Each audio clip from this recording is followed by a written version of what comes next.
nights. Coffee houses, clubs, and neon lights. I rock the people my way. Working my way, coming back to you. Working my way, coming back. Take me home tonight, not wasting any time. Highway 95, engines on overdrive. From town to town, and in between, I see you in the morning light.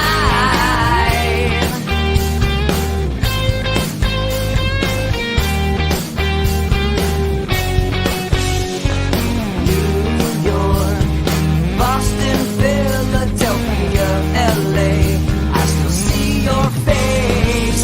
Buses roll, distance grows, but I remember you're just a dream away. Working my way, coming back to you. Working my way, coming back. Take me home tonight, not wasting any time. Highway 95, engines on overdrive. From town to town, and in between, I'll see you in the morning light.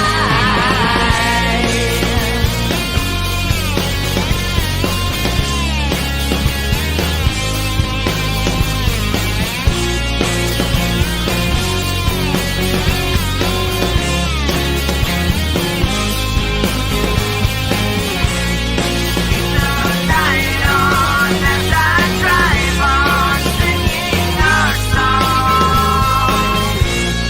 Keep the light on as I drive on, singing our song.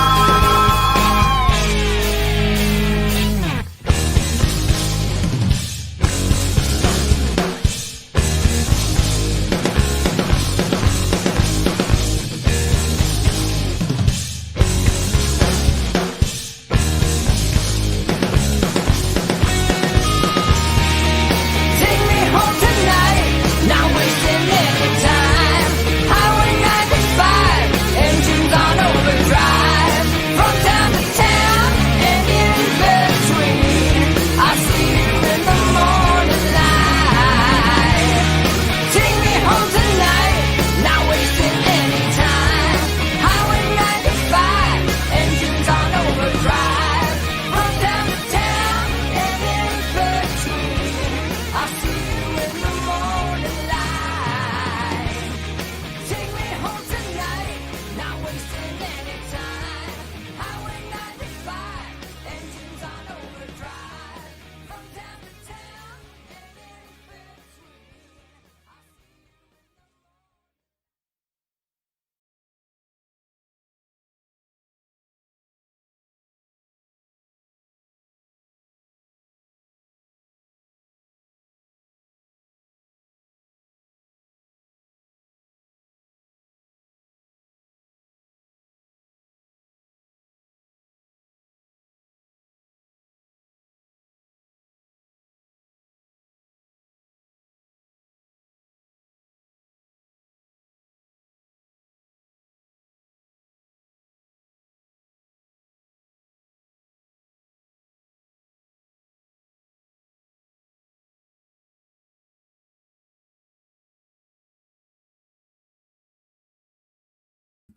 And there we are. Now you can hear. All right. Welcome to You Can't Hear? Try again. You guys can hear me, right? Let's just keep until they can. You guys can hear, right? Yeah, happy Martin Luther King. It says it's muted. Give me 1 second. Is it? Echo cancellation. Oh, I'm on. What are you talking about? No, you weren't. No? I just hear you now. Really? All right. Well, we're on. All right. Let me bring in Robert. Welcome to What Are the Odds with Barnes and Baris. This is a show about the peaceful transition of power, Robert. I mean, you got to be kidding me. Have you? I'm sorry. I don't mean to laugh, but I really don't know what else to do at this point. It's a peaceful transition of power that's overseen by thousands of troops and, you know, the media. I mean, did you hear about the fire today?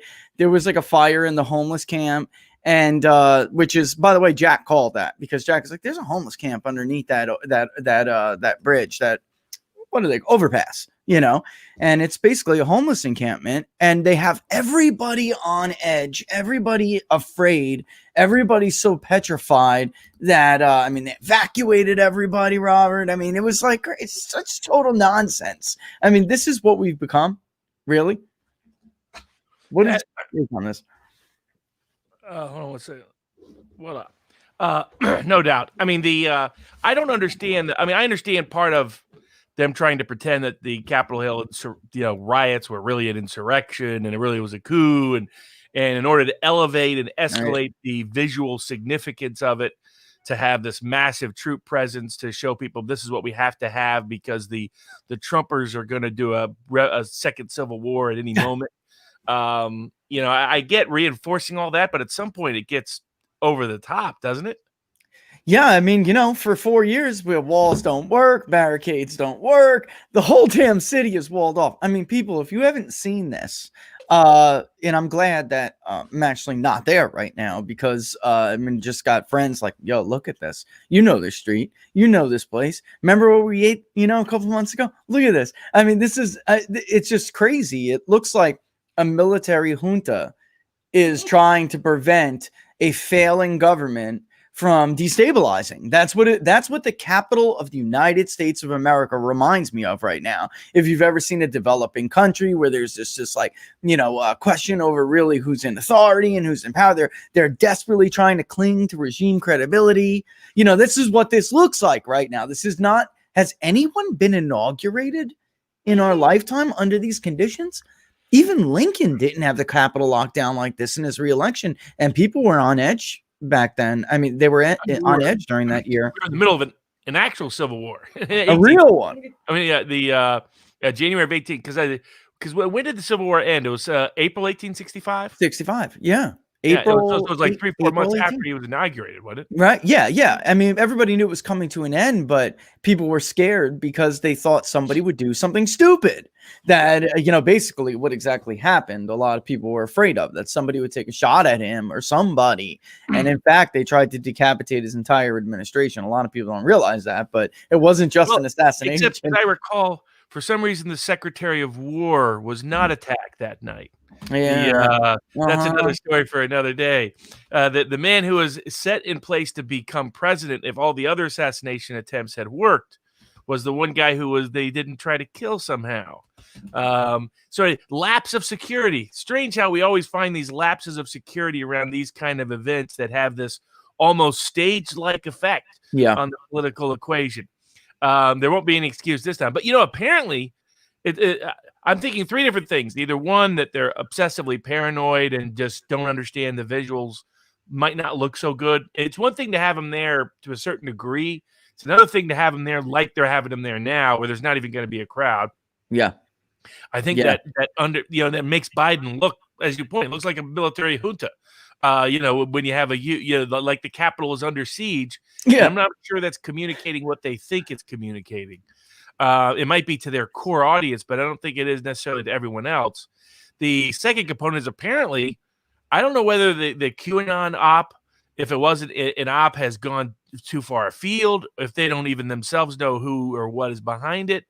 But it's like they're starting to believe it, because they're starting to do massive inquiry within the National Guard and the troops that are present. Yeah. As if they're the ones, they're leaking stories. We think maybe they're going to be part of the coup next.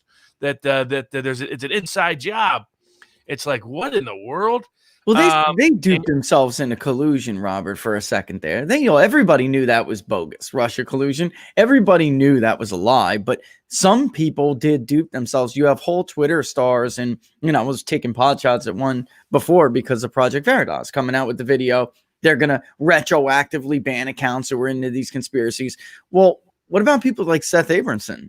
And this guy wrote a book. I shouldn't even be naming people like Luke and whatnot.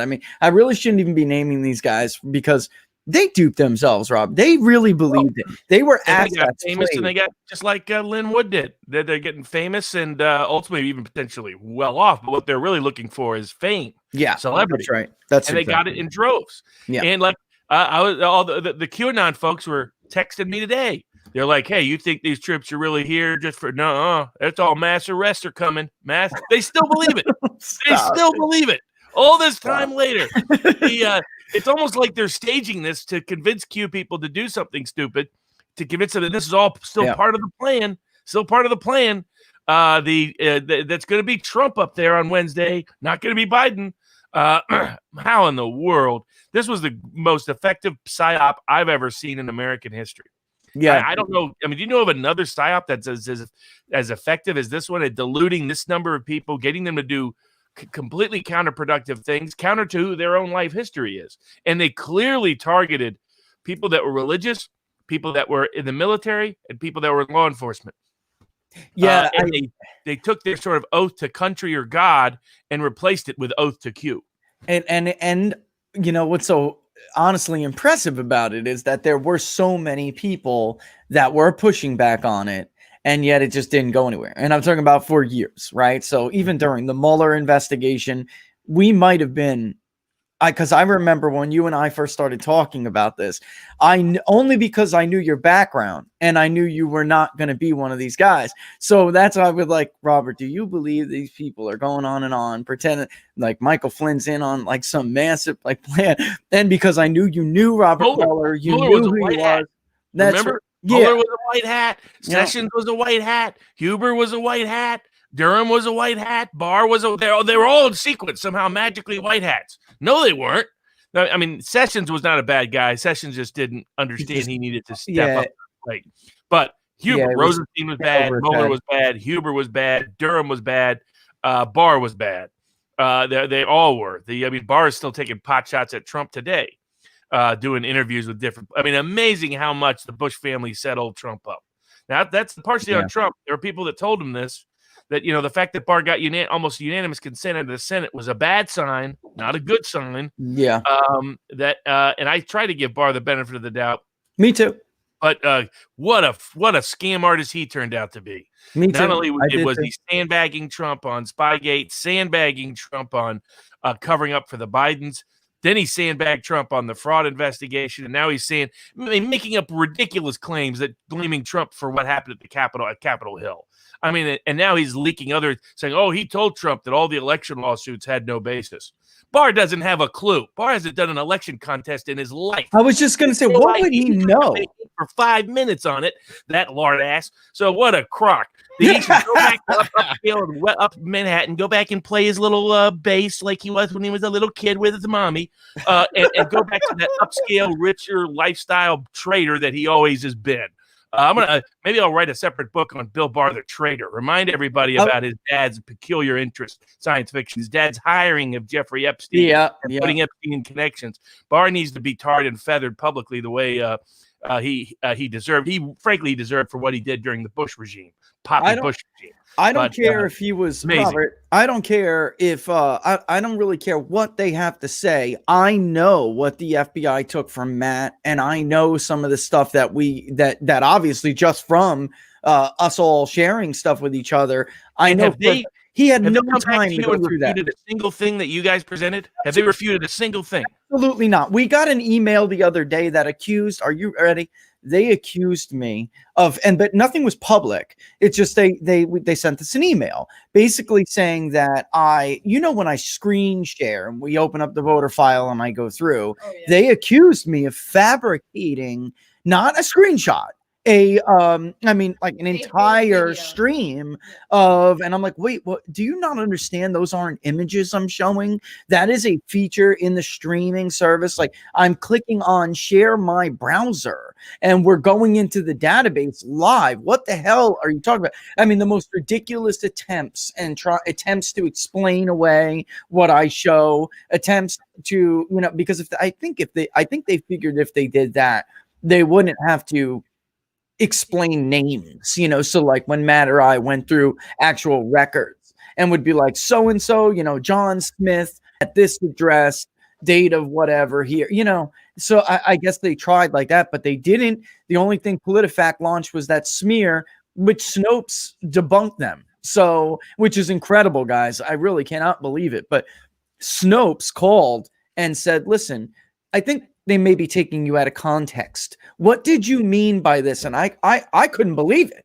I'm like, Snopes, of all people, is letting me explain what I said because I got taken out of context by Jim Hoff. That's flat simple. I mean, just honestly, the guy can really make you, he hurts the cause sometimes, really. It's like having the same last name. Some Yeah, crazy person. he hurts the They cause. associate He did. you By with them. taking what I said, a change of address flag does not mean a fraudulent ballot. But PolitiFact took that and ran with that. And then Snopes, though, debunked them and said, that's not really what he was saying. So the fact check, the false fact check is false. So I got lucky with that, which was a shock to me. I thought it would be uniform, come at you with this. But they never refuted a single thing I've done. So, they try, but they really haven't refuted any of the crux of it, right? So you take a list of 9,000 people, you run to the Secretary of State. She finds one, Robert, one that she thinks was a duplicate name. That doesn't explain 9,000 entries, but even still, I dispute that she's right about that because the address is the same. It's not just a matter, and the rest of them, they don't go down. They don't go down this deep into the data. The address is the same. It's first name, middle initial or last name, if there is one, last name, and then of course the addresses and date of birth. It's not identifying somebody by a common last name and first name. That's ridiculous. But that's what the Secretary of State, and I think it was Michigan with that one, said, that's another voter. That's a different voter. But okay, if that's true, why do you have the same address? I don't believe it. Exactly. And they never investigated any of it. No, the FBI never meaningfully investigated it. They didn't talk to me. They didn't talk to other people. To my knowledge, they didn't follow up with either you or Matt with any detailed questions. Never came back confronting it, questioning it.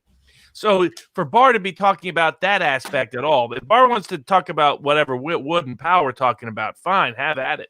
But to be this broad stroke, this broad brush that he's been doing of saying all of the election challenges were invalid, it is him lying.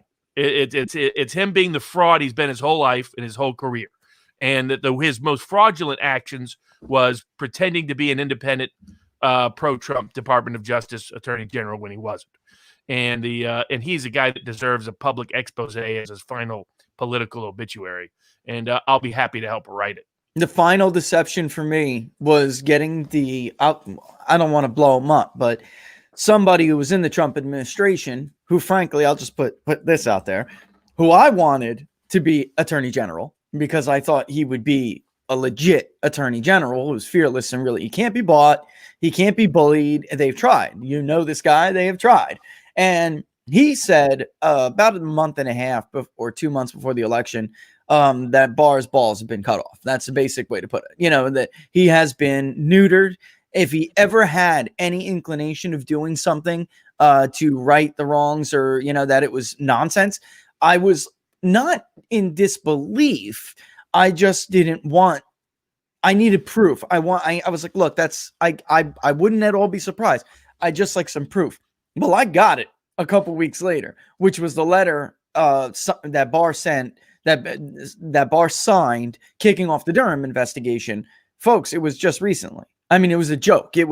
There was nothing going on when he was going on Sean Hannity and he was going all over the place and telling you that Durham and leaking to, Fox News, that Durham is all over this and he found all this widespread evidence. And we even, had communications with them on the record communications. It was all a lie. It was a sham. Because the actual authorization for Durham to carry out that investigation at the size and scope that he was trying to make it out was just a few weeks before the election, guys. I mean, the date on the letter was recent. And I kept telling people the same reason why we knew the QAnon stuff was nonsense is there are no secret sealed indictments of 100,000 plus people. That isn't how that works.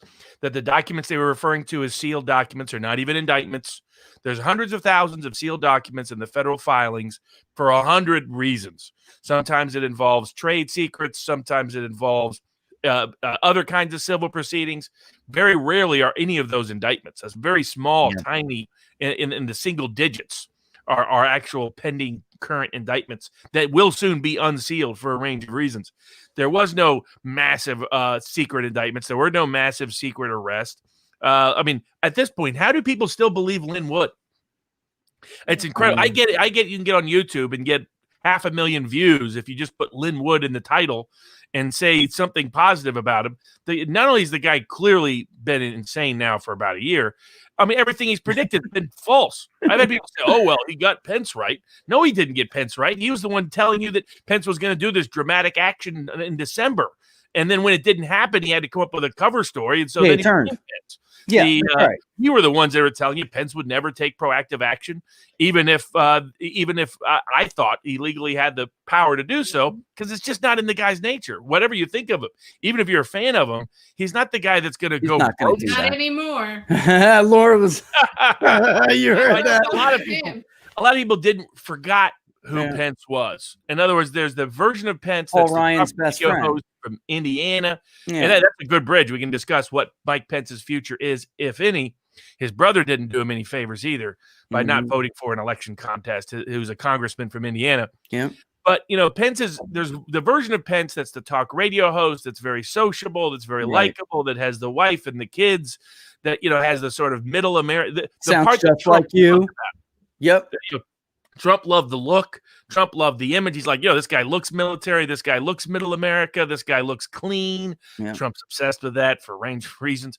But he had all of the appearances of someone. And because he had appeared to be a loyal Trumpist for 4 years, people had forgot, one, he kept people, almost all of his staffers were problematic. They were constantly undermining the administration. Big pro-war people. They're on the Nikki Haley side of the equation. Absolutely. Again, this is an incompetent move by Trump, but ever having Nikki Haley, who betrayed him, who tried to do everything possible for him to lose South Carolina.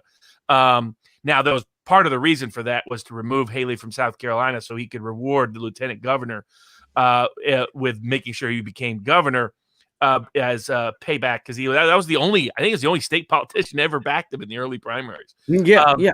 Was that little, and everybody forgot about that guy. He just ended up being kind of quiet. But the other side of Pence was always, when he was in Congress, he came from the neocon establishment. That's who he looks up to.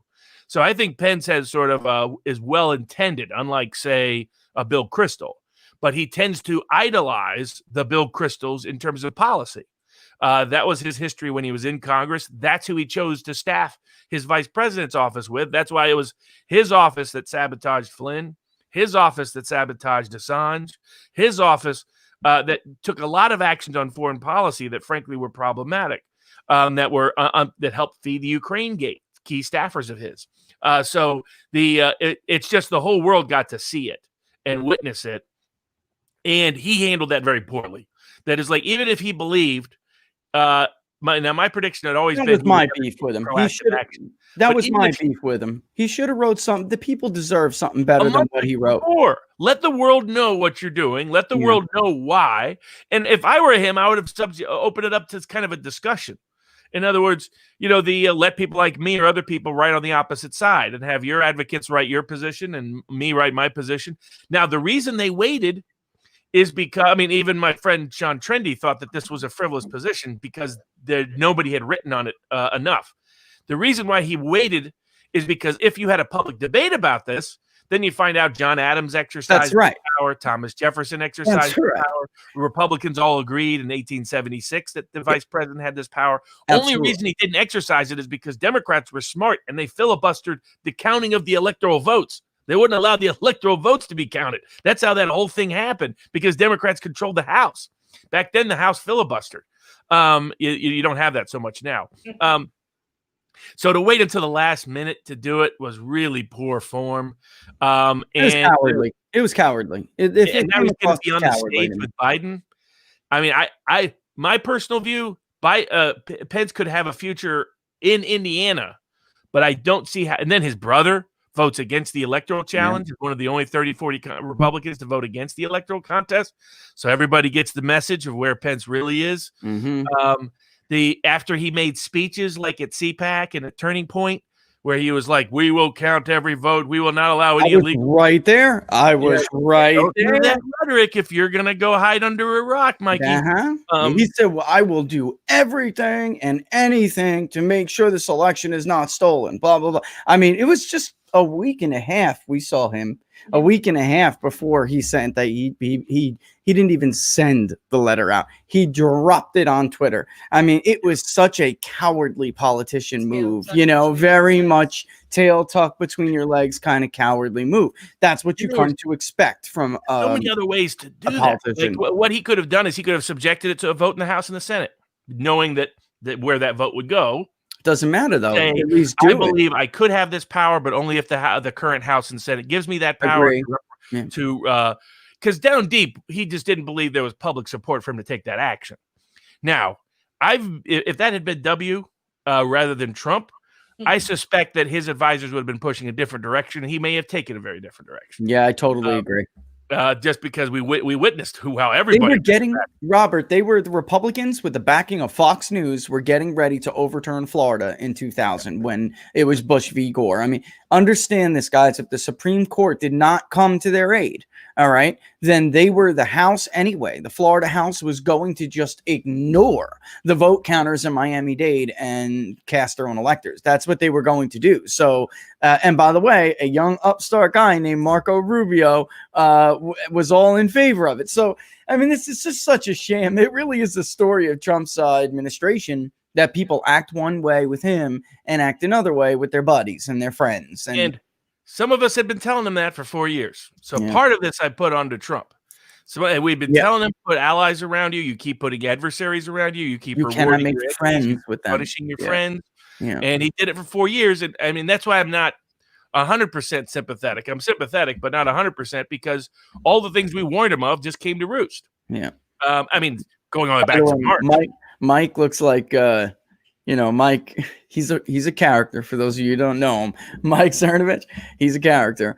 But he had been telling everybody for years, Mike's team is not this loyal, group of people. And people are like, that's crazy. Pence has been by his side every step of the way. I would say he was by his side for certain policy things. And, what I find to be a little bit disgusting, Robert, is that you can't go on Sean Hannity to talk to people about whether or not you have that power, but you can do it when you need something from them and you want to give the perception that you're loyals, right? So this is what bothers me. So if you really believed what Mike Pence believed, and I'm pretty convinced it hasn't happened in the modern era, so they didn't really know one way or the other, and they were probably trying to look into it, but then at that point, when you realize it's happened before, of course it has happened before, then maybe you don't think it's a modern move that you could make, then go on Sean Hannity, explain that to people.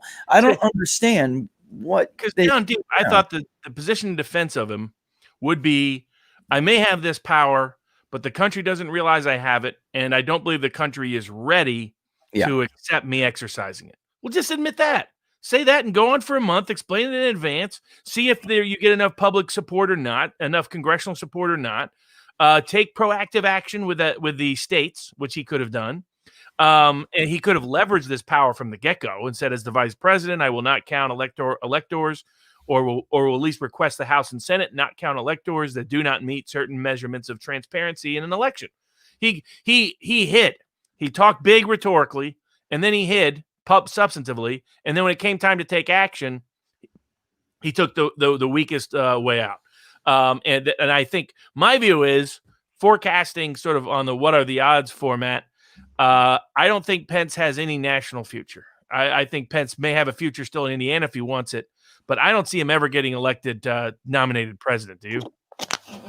Nomination wise, I don't see it. Maybe in the Senate, he could be a senator. Maybe I can see him winning out of Indiana.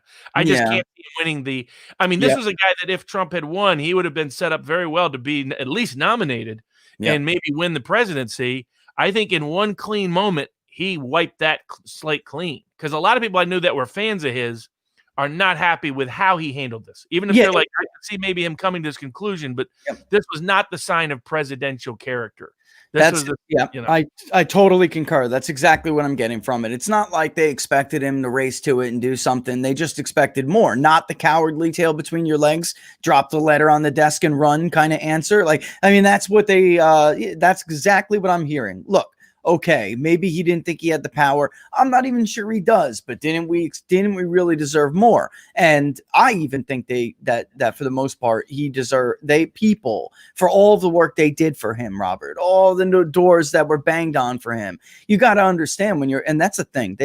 They don't appreciate it. You could say what you want about Donald Trump. He does appreciate his followers. And these people are politicians. They're not like people. Like we know people. They're not. They don't appreciate or value that kind of loyalty. And he took the very Paul Ryan reminiscent kind of move, which is, by the way, those two were buddies for years. When Obamacare, the repeal was failing, there's a reason why the White House sent Mike Pence up to the Hill to talk to everybody to try to corral last-minute support. It's because he had a credibility with these people, to include John McCain, who screwed him anyway. But that's the crew. That's the group of people that they are. I mean, that's who they are. I think it's from a national perspective, I think his prospects are more Quayle than Mondale. Yeah, no doubt. You have a question? Is it someone's question or your own question? No, it's my own question. Oh, good. I got it. I have a question. Might have to cut her off here. No, it's not bad. Mention Mike Pence, boy. She starts fuming these days. Oh, I'm so mad at him. Let's not even get me started on that. If you were in Mike Pence's position, Robert, what would you have done if you were in Mike Pence's position? Well, and this is the advice I gave to people near him, which was, I was like, I knew Pence. I was very public that I thought Pence would never take action, no matter what legal powers he may have or argument for legal powers he may have, just because that's been my view of him since. Remember he endorsed Cruz instead of Trump when it was clear Trump was going to win still in Indiana. So it was a party move. That was a party move. And I've known those guys my whole life, so that those guys are just not made of brave spirit, in my experience. So given that, my view was, one, leverage his office without even saying what power he does or doesn't have. Leverage it to try to require the secretaries of state, particularly in Georgia, and the governors in Georgia and Arizona where they're Republicans, but also try to do it with the other states, even with the Democratic officials, and say, look, it's my obligation to open the certificates, to recognize which certificates are valid. As part of that process, I feel it's necessary for me to at least investigate and inquire as to what you've done to make sure that these are the accurate results of the election, that they're transparent, that only legal votes are being counted and no illegal votes being counted. And he could have leveraged that from the very beginning. And I'll tell you, one Georgia Secretary of State would have listened to that and would have gone along with whatever he asked for. If he would have said, I want an independent signature audit so that we can make sure this happens to satisfy concerns that have been raised with my office in my role as the certifier and counter of electors, they would have given him us a signature audit. His office refused to help at all. Yeah. Throughout the entire process. So that would have been step one. You at least give the perception of power without even committing yourself to its use in order to leverage at least calling for and demanding these officials do things that are open and transparent. Second, have a public open debate about this. Say, look, here's the advice I've received. I've seen the other advice. Let's have a public discussion about it. Third, if he wanted to wuss out by saying, I believe that in order for the vice president to ever exercise this power, it needs to have the support of the House and the Senate, the people's elected representatives, to make sure that there's not a usurpation of the public will. And that would have been a fair intermediary position to hold. I wouldn't have agreed with it, but and it's an easy cop out. It's what we were saying 2 weeks after the election. The smart Republican move was to fight this all the way through and let Pelosi give it to Biden, because that's what was inevitably going to happen anyway if it took that path. So why they were insistent on betraying Trump. No, we're going to betray Trump personally. The turtle has done more damage to the Republican Party than maybe anyone in history. I mean, I'm trying to think of someone within the Republican Party that has done. W maybe almost killed it. Yeah, he almost destroyed it. Donald Trump McConnell might have been on the. I mean, I think look at what happened last week. So. But before we bridge on to McConnell, short answer with Pence is that there were a lot of options he could have taken that would have preserved his reputation within the Trump community at a much better level than the path he took. He took the path of the path of least resistance. He took the path of most cowardice. You mean And the Cruz? problem was people were going to read this as a proxy, not only for loyalty to Trump, but what kind of presidential person would you be? Yeah. And if you wuss out this badly in this context, then there's no way we can ever trust you with the presidency. And that's why it was like Quayle. And it was Quayle that ultimately doomed him, was the perception that, man, that guy really is just not up to it. Yeah. It was lack of presidential timber. And stupid and spineless. You know, to be perceived that way next to Poppy Bush is really saying something, because it wasn't like Poppy Bush. Nobody confused him with Arnold Schwarzenegger. It's not surprising to me. I welcomed it because I wanted to see Pence exposed, if this is who Pence really was. If my hypothesis about him was right, this was a great opportunity to find out. That's why I was for going through all these processes, aside from trying to vindicate them constitutionally as procedures to resolve elections, but also because it would expose who was really with Trump and who isn't, who is really a loyalist and who isn't. Yep. How bad is the House and how bad is the Senate in the sense of disloyalty to Trump, individually and institutionally? And of course, we found out that very few senators were willing to step up to the plate. It shows what complete cowardice. That's the big problem for the populist wing of the Republican Party, is the Republican Party finding these people. Yep, because they're really good at it, Robert, when they're running. Like, look at this woman. Look at this. I found this from, what date was this? February 26th, 2020. She tweets out the sign on the highway. Y'all getting excited yet? NancyMace.org. Hashtag take back the low country. Hashtag South Carolina won. Hashtag low country. Hashtag Nancy Mace. Hashtag Team Mace. Hashtag MAGA. Hashtag Trump. This woman threw him under the bus so fast today. And this is very much in the mold of the kind of Republican you are talking about. Lindsey Graham is another one. This, you would think, such a red state, South Carolina, right? Nothing more than it takes, folks, than a few fake Quinnipiac polls, and these cowards are running for the hills. And she's disavowed Trump now and says that the party should move on from him. I just have to tell you, it's hard to see them, but when someone says they know, and someone says we got to get rid of these people, or this one's a traitor, you should really maybe consider whether or not that person is telling the truth. Because the stuff I said about Lindsey Graham, Tim Scott, I could just go down the list. There's so many of them, even Cruz Waffles from time to time. All right. I'm not pulling that crap out of my butt, Robert. I know people they get money from, and they tell me what they really say. The closest you get is Hawley, and he's more intellectually committed than he is emotionally committed. I agree. To Trump populism. You have a bunch in the House, but by no means is it all of the members. Now, going into the fallout from the impeachment, the first fallout is Mike Pence just saw his national career go bye-bye. Yeah. The second is I hope that Liz Cheney and the Cheney family will suffer the political death that they deserve and that they have coming. That their political careers were about to write the obituary of the Cheney political legacy, just like the Bush political legacy. Leave it to Trump. Only Trump could find a way for the Clintons, the Bushes, and the Cheneys to all suffer their political obituary in response to Trump. But I think she faces a full-on rebellion right now. Happening in Wyoming in the last 20 years. She's facing a full-on rebellion right now. One county started it. I don't know if people have heard about this, but basically there is a provision, all right, where if you claim to be a member of the party and you are a U.S. House of member of the House of Representatives, if the party disagrees with a decision you make, they just haven't exercised it. They don't exercise it that much. I didn't even know about this, but there is, and they can call you before them. You must explain yourself, otherwise you could be in deep trouble. They could basically pull a mini recall on you, and you're done. It would take a lot, but who did it this morning was the first county to announce it, and now it's steamrolling.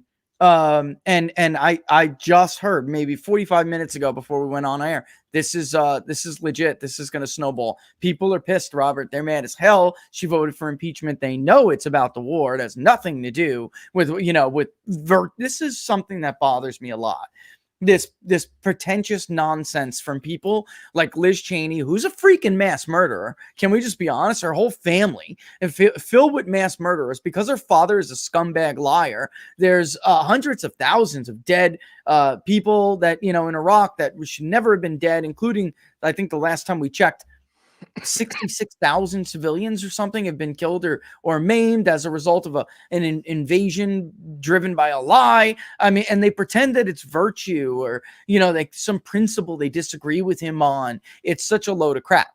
They're warmongers. It has nothing to do with principle. It has everything to do with their industry. And they impeached Trump because he didn't incite more death and cause more death. Not because he, quote unquote, incited the Capitol Hill riots. Yeah, can you tell me where in this I honestly went through this transcript multiple times with a fine-tooth comb. There were a couple comments Rudy said I thought were pretty stupid that day. But as far as what Trump said himself, honest to God, folks, this reminds me of the Ukraine impeachment, where they just fabricate, edit stuff out of what he said, twist around the word. I mean, really, if somebody out there in the audience thinks he incited anybody, please go to his speech and pull out the context at which he did. I don't see it, Robert. He said nothing. No, not only was there no illegal incitement by Trump, the idea of Liz Cheney, Miss Warmonger, Miss, I have millions of deaths on my family's hands, criticizing someone else for a relatively minor scale riot? Are you kidding me? Right. I mean, the embarrassment, it'd be like, it literally is a war criminal saying, look at that guy. He caused people to rally and a few of them rioted. I mean, you're a war criminal. That's who you are, Liz Cheney. So right. it's just absurd. And they don't still grasp it. You could see the other big loser. I mean, I think Liz Cheney will be the second loser. I don't see her winning her re-election. Do you? Oh, she's in trouble, man. She may not even make it that far. I'm serious. They may organize something to remove her. I mean, they can technically. I didn't know all this in Wyoming. They have mechanisms. The county parties, if they really do band together and they stick together, she may not even make it that far. But if that would be a beautiful. I'm breaking out to some champagne. I like the cigar.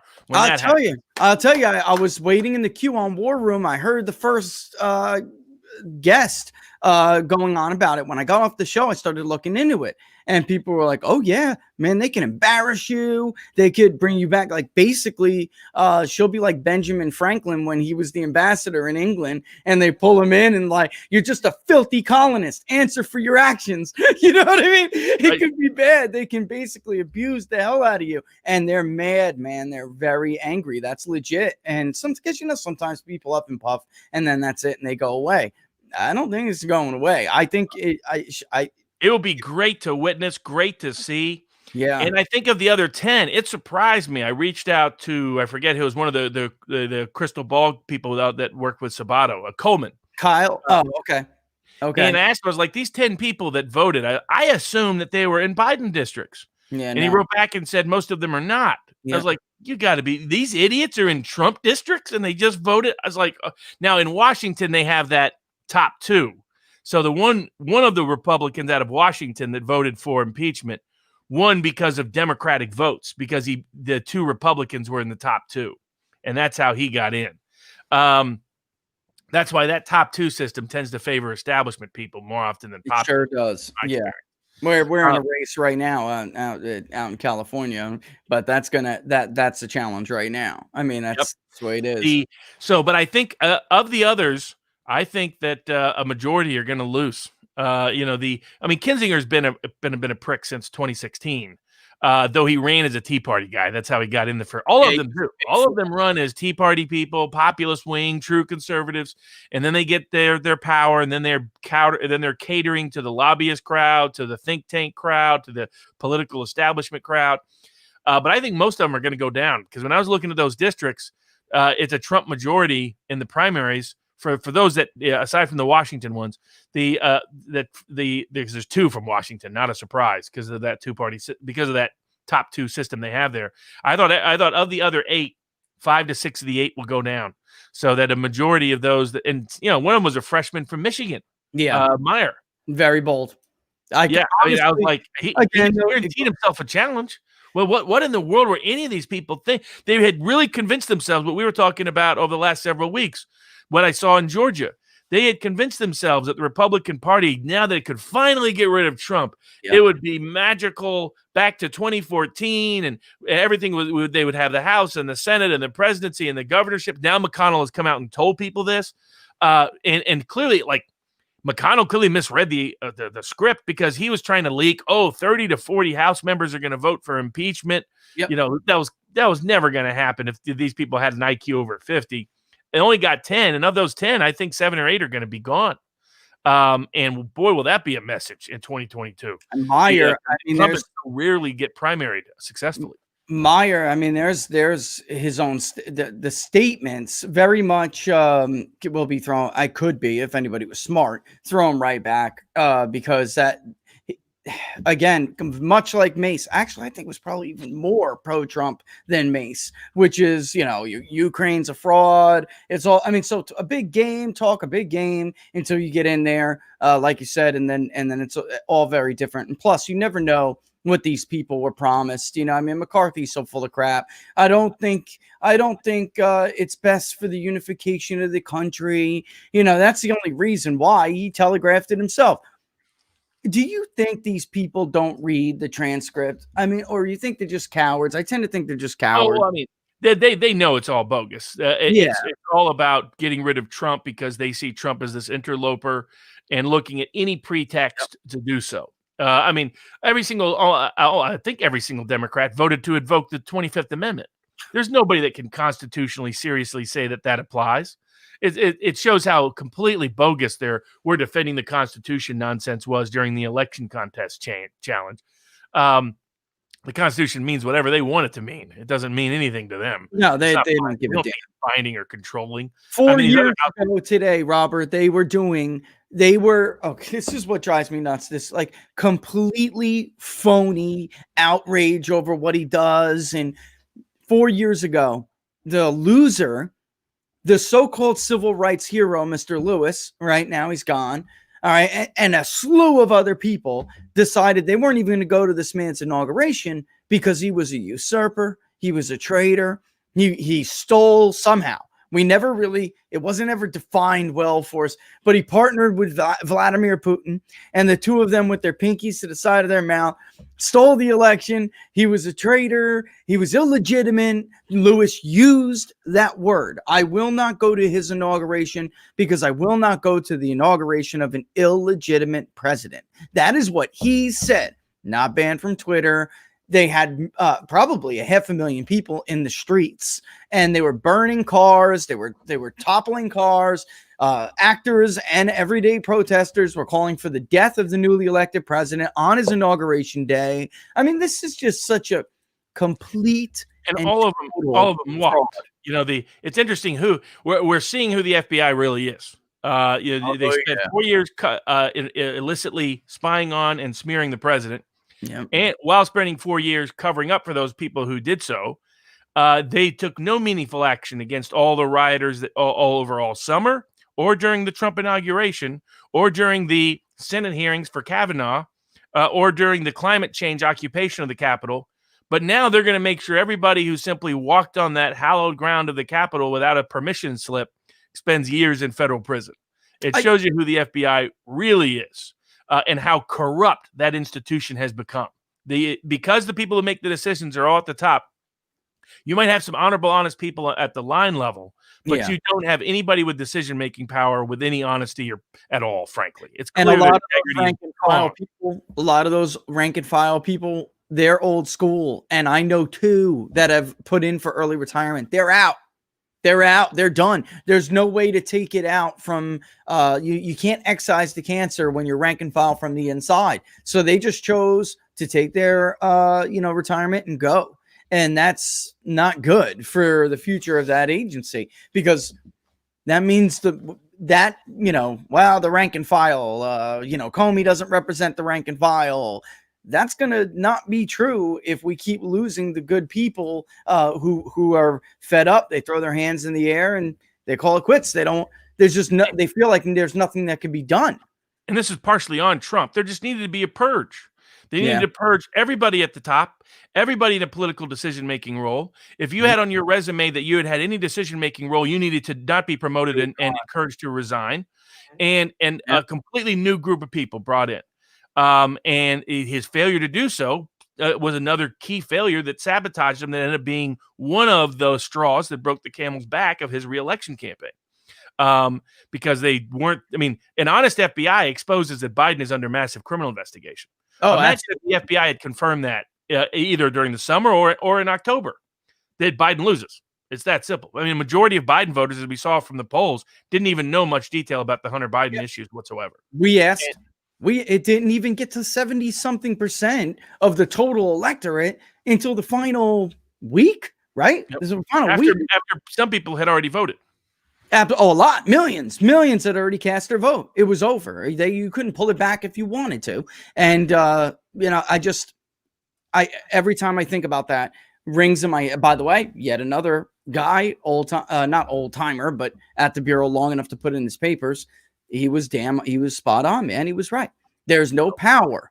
There's no power for the Bureau in telling the American people the truth. There's no benefit. The benefit is hoping Biden wins and then having his, in a vice, because you got this, all of this information and you had this investigation, you could hold it over his head. And the American people, whether some are smart enough to see what was going on or not, that's what the Mueller probe was. The Mueller probe was an attempt around Mueller and Comey were fans of J. Edgar Hoover. That's right. They wanted to re-Hooverize the FBI. And like the original Deep Throat, who was himself a key Hoover ally, who attacked Nixon and undermined Nixon because Nixon tried to de-Hooverize the FBI, one of the better things that Nixon tried to do. And so what they want to do is reinstigate the FBI's institutional power by re-Hooverizing it in favor of the rising professional class.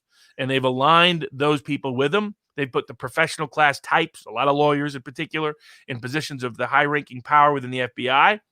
And look at what happened to all of them. All these people that were caught lying, caught committing perjury, caught misleading information, caught with the biggest illicit spying campaign on a presidential campaign and a president in our modern history. They got sweet, parachute deals. Then they got sweet severance packages. They got sweet media consulting gigs. They got sweet book deals. They got sweet professorships and sweet independent contracting gigs. They were financially rewarded in mass. So it was an unfortunate side effect. Though I think seeing everything that's happened, just as Pence was a big loser of what happened with impeachment, Cheney is a big loser of what happened. She was number 3 in the House. She just is self-immolated and didn't realize it. Is a big loser of what happened with impeachment. Those freshman Republican and the other Republicans, the ones that are not retiring, 1 or 2 are, that voted for impeachment, their careers are finished. They're big losers of the impeachment. But the FBI is a big loser of the impeachment because the FBI was complicit in everything that went on and not exposed. And basically, fraud. You could call a fraud on the election or a constitutional violation of how the election was conducted was facilitated by the FBI's selective mechanism of what they investigated and what they reported on in the last 4 years. And how they handled allegations of election fraud, how they handled the Biden investigation, how they handled the Trump investigations, how they handled investigations into people who did illicit actions towards the Trump team. And I think institutionally and reputationally, they're one of the big losers of what took place. The next big loser, I think, of impeachment is Mitch McConnell. Yeah. Clearly, McConnell had convinced himself that there was going to be Nixon 1974 level departures within the House and the Senate. Yep. Because of what we hear. I'm sure Mitch is around some of these folks at the cocktail parties where they say all kinds of nasty things about Trump. And he thought that would finally translate to substantive action where they were willing to, because he misreads what the landscape is like electorally. That's the problem with senators. They run once every 6 years. They've been around a while. They almost never got primaried. McConnell's not planning on running for re-election. This is his last term. That was it. Yeah. He's so old. He's already been made very rich somehow, magically, while he's been in office. He and his wife. And I think he really thought we were finally done with Trump and he could get the whole party on his side. And that's why he leaked 30 to 40 House members were going to vote for impeachment. Then when it ends up being 10, he ended up sabotaging himself, because if he had not leaked anything, the media might have tried to spin that as significant. But when the media was expecting 30 to 40 and only saw 10, they were like, hold on a second. Just like with the electoral contest vote, 2/3 or so of the House voted to contest the election. McConnell had been convincing them it was going to be less than half. He said it was going to be 60 members, maybe, that voted to object. It ended up being over 130. Yep. So we were pretty close. 140. We were pretty close. If you're Mitch McConnell and you can't even count votes anymore, and that's your only utility in life, your only political skill in life is counting votes, then when you can't do that anymore, I think Mitch McConnell's already out to pasture. The only question is, do the Republicans in the Senate have a political IQ enough to know to remove him from any position of power moving forward? He cannot be the minority leader. If he's your minority leader, you're not going to take back the Senate, and your chance of taking back the House are substantially reduced. Yeah, no way. No way. And he's so deeply unpopular, too. He's killed himself. He was never popular to begin with, but he always had some level of Republican support. And this whole fraud with these polls, Pew and Quinnipiac, these are frauds. They were frauds before the election. They can't perform during an election. They can't perform after one. It's why I was so hard on them, Robert, after the election, because I said it. We cannot let them get away with this, because they're going to be the ones who put forward the narrative moving forward. Biden's so popular. Trump is so, everyone's now finally fleeing from Donald Trump. I'm polling Orange County right now. The man's approval rating currently sits after a day and a half at 51.5% in Orange County. All right. So what does that tell you? You think you lost support in Florida? You think you lost? First of all of that was a fraud anyway, because whether he lost or he won, he is the number one president to increase his vote share, period. End of story. And I thought, honestly, that if he was going to win, or even if it was going to be a loss, he would look more like Obama, where he lost one of the states that he had before, but he managed to hold on. This was something totally new, where he radically increased the number of supporters he had and yet still lost. That just has never happened in the history of the United States. If an incumbent gets more support the second time around in a re-election, he's won. That's it. We've never had a situation we saw come to pass like we did in November. But the bottom line is, who on earth would take these polls seriously? There's just no chance. Everybody loves Joe Biden, and I guess I think that's a good wrap on the winners and the losers from the inauguration, from the impeachment. I think Trump is only a marginal loser. I don't think he took much of a hit. The real poll, Rasmussen hasn't shown his numbers budging at all. Axios did a focus group in Ohio. Yeah, none of those people were budging from Trump support at all. Not one. Not one. Social media activity and other activity, and people that we both know from other methods of measuring data, there's just no evidence whatsoever that Trump took much of a hit here. And almost every honest poll of 2024, to give you an idea of how dominant Trump is, shows Trump with a overwhelming majority of primary voters in the Republican primary process. In pretty much every state. And in places like Georgia, he's at like 74%. I mean, that's don't waste your time competing with him if he wants to step in. So whether Mitch McConnell or the Washington establishment recognizes it, the Republican Party is a populist party now.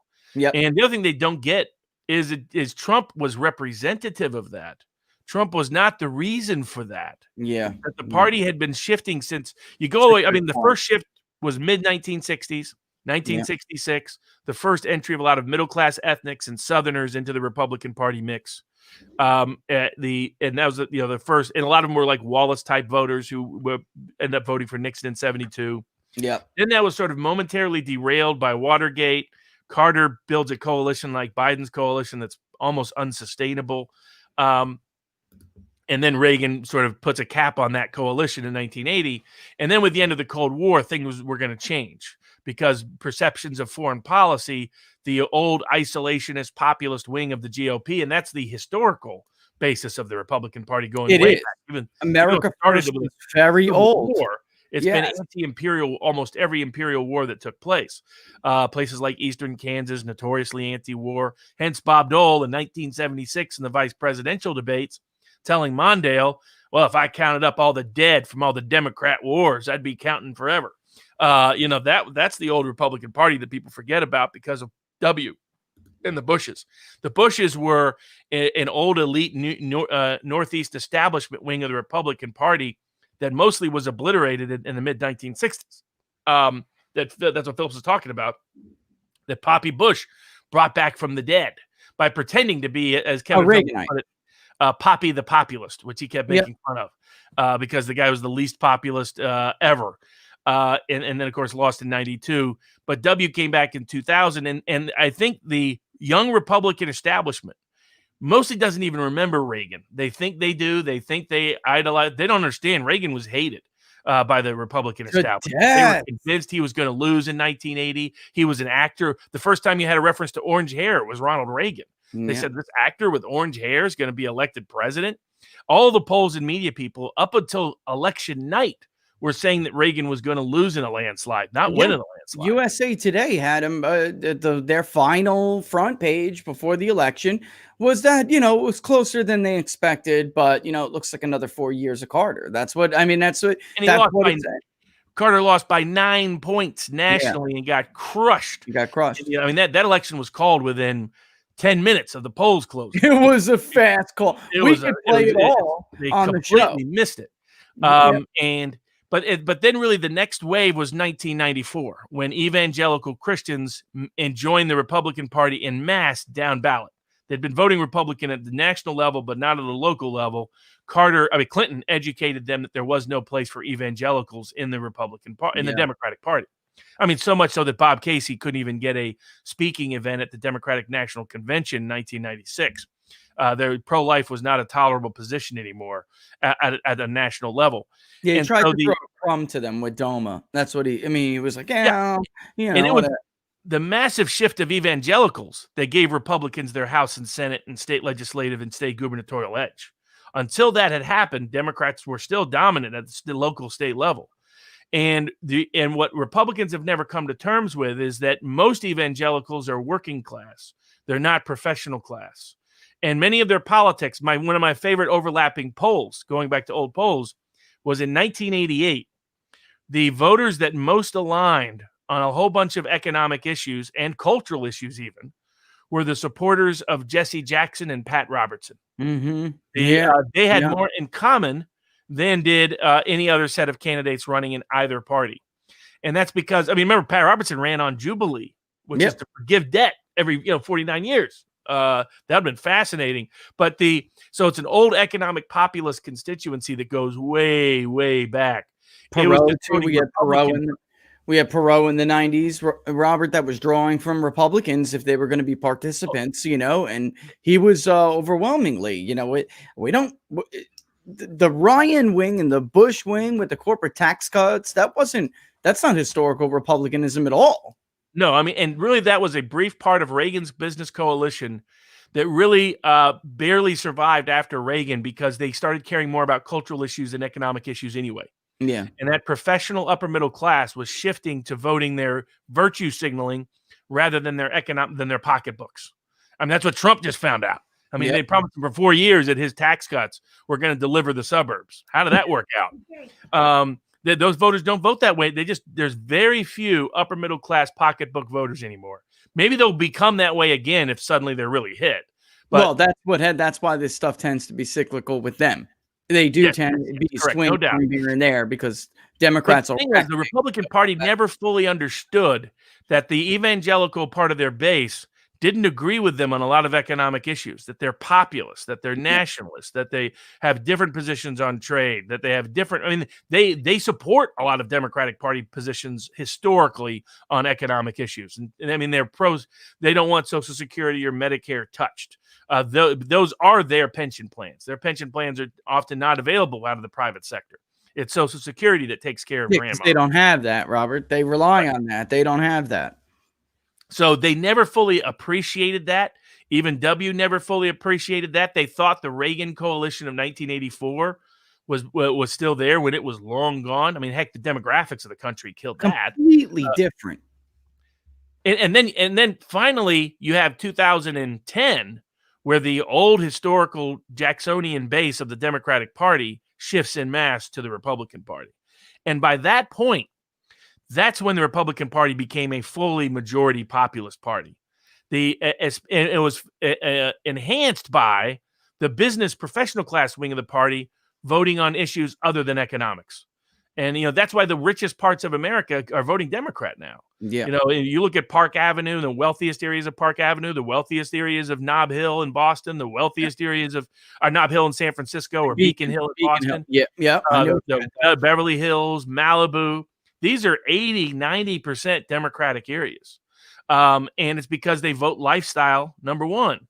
And then there's others that are care more about imperial image than they do about economics. Your Cheneys of the world. And that's only a small portion. That decency argument was to appeal to those people, that crossover of the two groups you were just talking about, because it's a virtue. Part of it's virtue signaling, and then the other part is this idea that you have to maintain some level, some image, and that's what Biden. You got to give him that though. They did recognize that, Robert, and they went after that. And it's they made him vanilla. Well, they ran a 1900 campaign. They made him vanilla. Then he only campaigned from his front porch, in this case, his basement. Yeah. But that's what makes it unsustainable, I think, over time. Me too. But what the Republicans haven't appreciated, though the Senate runoff should have. You had Gabriel Sterling issuing this nonsense about what happened, or bad interpretation. He's like, "Oh, look, what happened is a bunch of Trump voters didn't come out in the runoff, and somehow that's Trump's fault." Yeah, that's the drop-off should have been greater, but for Trump. The only reason why it wasn't more severe is because Trump actually campaigned for them. But not realize that's the problem the Republicans have. They have a working class base now, and they need to continue to appeal to that working class base. And instead, they're busy abandoning and slapping in the face that working class base. Yeah, and that's so you can even see what you're talking about. How where he visited in the North did not decline among certain demographic groups that are Trump groups. Really love Trump, but in the like we pointed out, in the central and the southeastern Republican working area, which used to be Democrat years ago, back even into the 90s, what you're talking about, they had Democrats, they still had local control in a lot of these areas, even in the South. People that, forget that in the 90s, those were Democratic working areas, and they went to Trump. Without him, that's why it really is, Robert, when it comes to the future of the Republican Party, who the hell they turn to, who wins this battle, this internal battle, is going to decide whether or not they're even a national force. Because if the Trump, I think there is a way above average risk of a third party actually emerging.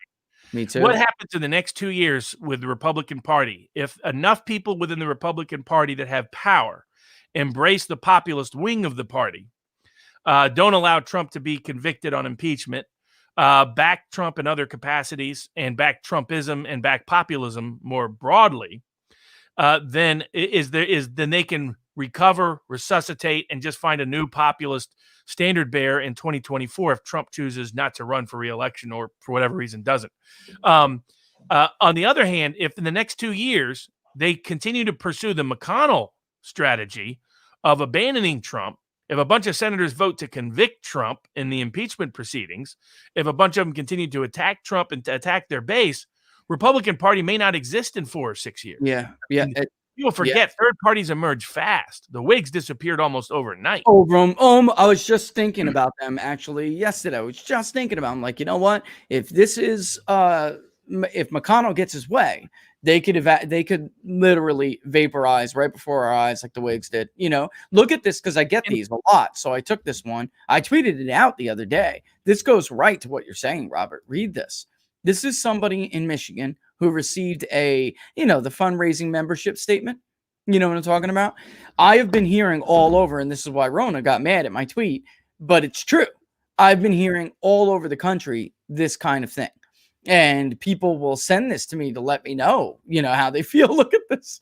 It says, "Hi, I'm never sending the RNC another dime again until they repudiate, firmly underlined, every congressperson who voted to impeach one of the best presidents we've ever had. Signed, a Michigan, possibly soon to be former Republican.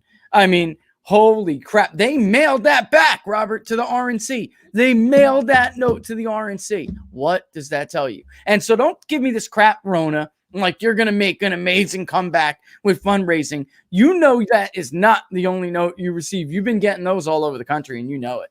I mean, I don't know where they're going to get money because, I mean, Trump has been their sole source of fundraising for the party for the last 4 years. Yeah. And now they're taking pot shots at him.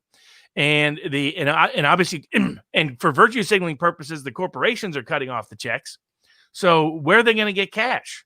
I mean, that's their only hope is to become a Trump party or to go the way of the Whigs. They either become a populist party or they become the way of the Whigs. And that was the problem with the Whigs, actually. The Whigs just became an aristocratic party on both sides. Yeah. And the working class joined the new coming Republican Party, which started out as just a bunch of radicals.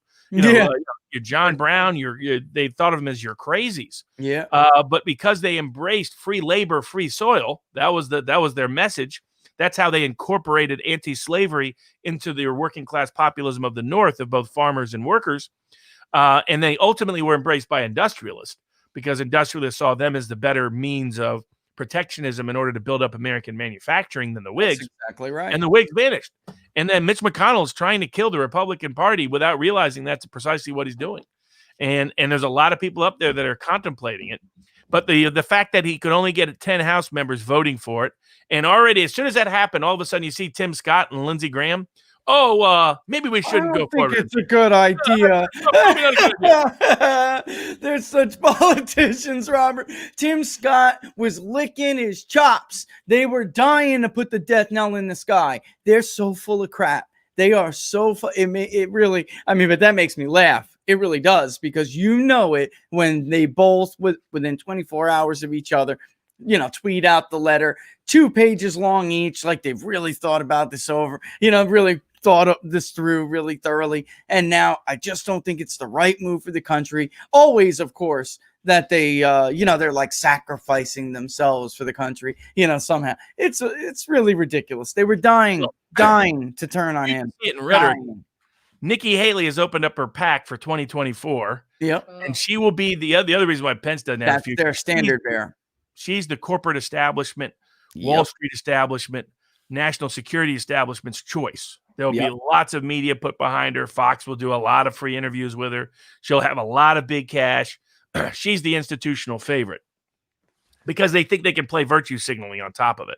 Yep. Oh, look, we have an Indian woman, daughter of immigrants. And think of the suburbs. Exactly. And so, but you see the title of her PAC, Stand Up for America. When has Nikki Haley ever stood up for America? What a crock.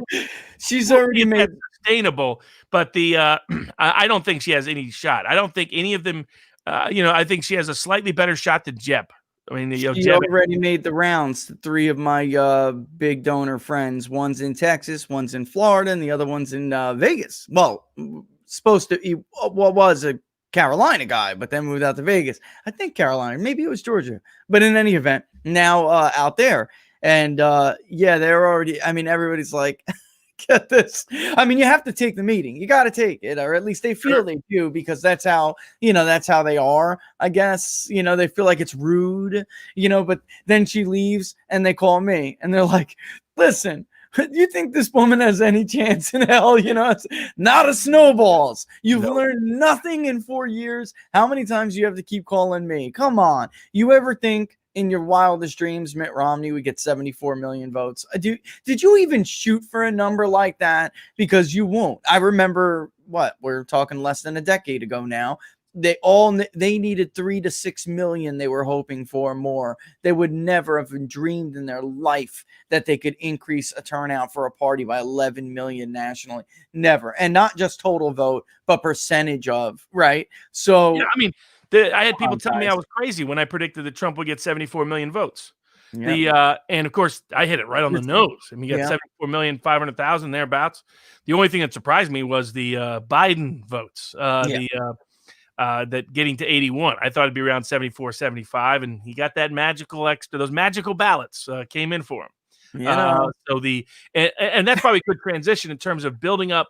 I have heard interest from Georgia, Arizona, and Ohio about changing, and Pennsylvania about changing from people that are connected to their state legislators about election law reforms. And, we'll probably launch that sometime in mid-February. You got a lot of questions on that too, so that's good. We're going to so we'll launch that in mid-February, which will have some. So I'm working on. It'll take a couple of weeks to get some of the templated legislation down. We'll send it back and forth, and because it's a combination of Richard knowing where the weak spots are substantively, and then me borrowing the legal language to use. But we're going to have proposals for all these legislatures that ordinary people can share. We'll be sharing it with the legislator or people that know the legislatures directly. But I think we'll start to see signature reform language legislation passed this cycle. Now, where they have a hurdle is where you have Democratic governors may not sign off. Yeah. But, my view is, force them to not sign off on something that as your polling shows, and we'll have additional polling in those states when the time comes to show 75 to 80% support for these provisions. Majority. So we're going to draft provisions that are wildly popular, that are very efficient at deterring election malfeasance and misfeasance, and making sure that only an honest constitutional vote is had. And I think we'll get a lot of states to join. I mean, right now there's 27 states where you have the Republican trifecta.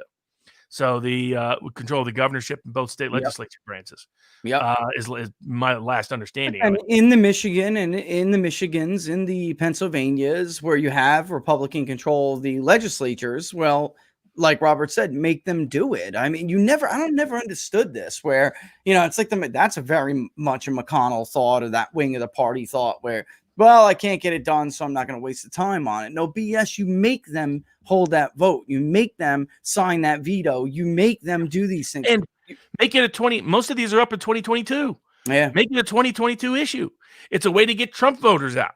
Say, look, the only way to have an honest election is to pass election reform, but this governor won't do it, won't sign it, won't sign off on it. And especially positions that are 70, 75, 80% positions. Like requiring that they disclose how many ballots they have at the close of the ballot box, not over days and weeks later.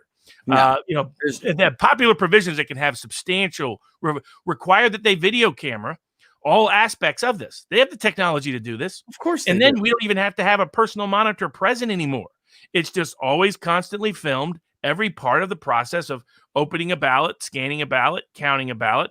There's no reason why that can't be done in a manner that protects privacy and confidentiality. Yep. So there's ways to combine the two. The United States Election Assistance Commission has been recommending it for a long time. At least the part of counting the ballots, because there's no privacy or confidentiality. Require that they publish the ballots after every election, period. They're already digitized and scanned. Go ahead and publish them. Require they be published. That will spot a lot of these potential anomalies of things that snuck through the cracks this time. So there's some basic core reforms that are universally popular that we have legislatures interested in passing that have reached out to me to say, send us proposed legislation or what the legislative language should look like. And we have the United States Election Assistance Commission and some states that have these meaningful poll monitoring rights. Now, part of that is by including video cammering as part of it, and publishing ballots as part of it, and publishing match signatures as part of it. But the other part is making sure that's meaningful. So that what the Pennsylvania Supreme Court did, they can't do in the future. That you have a right to witness the entire process within the meaning of the United States Election Assistance Commission's transparency standards and international election monitoring standards. The issues in dealing with contracts for computers and machines to require additional layers of public comment and public review, which really only partially takes place currently, that will probably stop some of these politically problematic machine makers from being involved in the process altogether. Yeah, because right now it doesn't go based on meritocracy, Robert. I mean, that's how Iowa happened.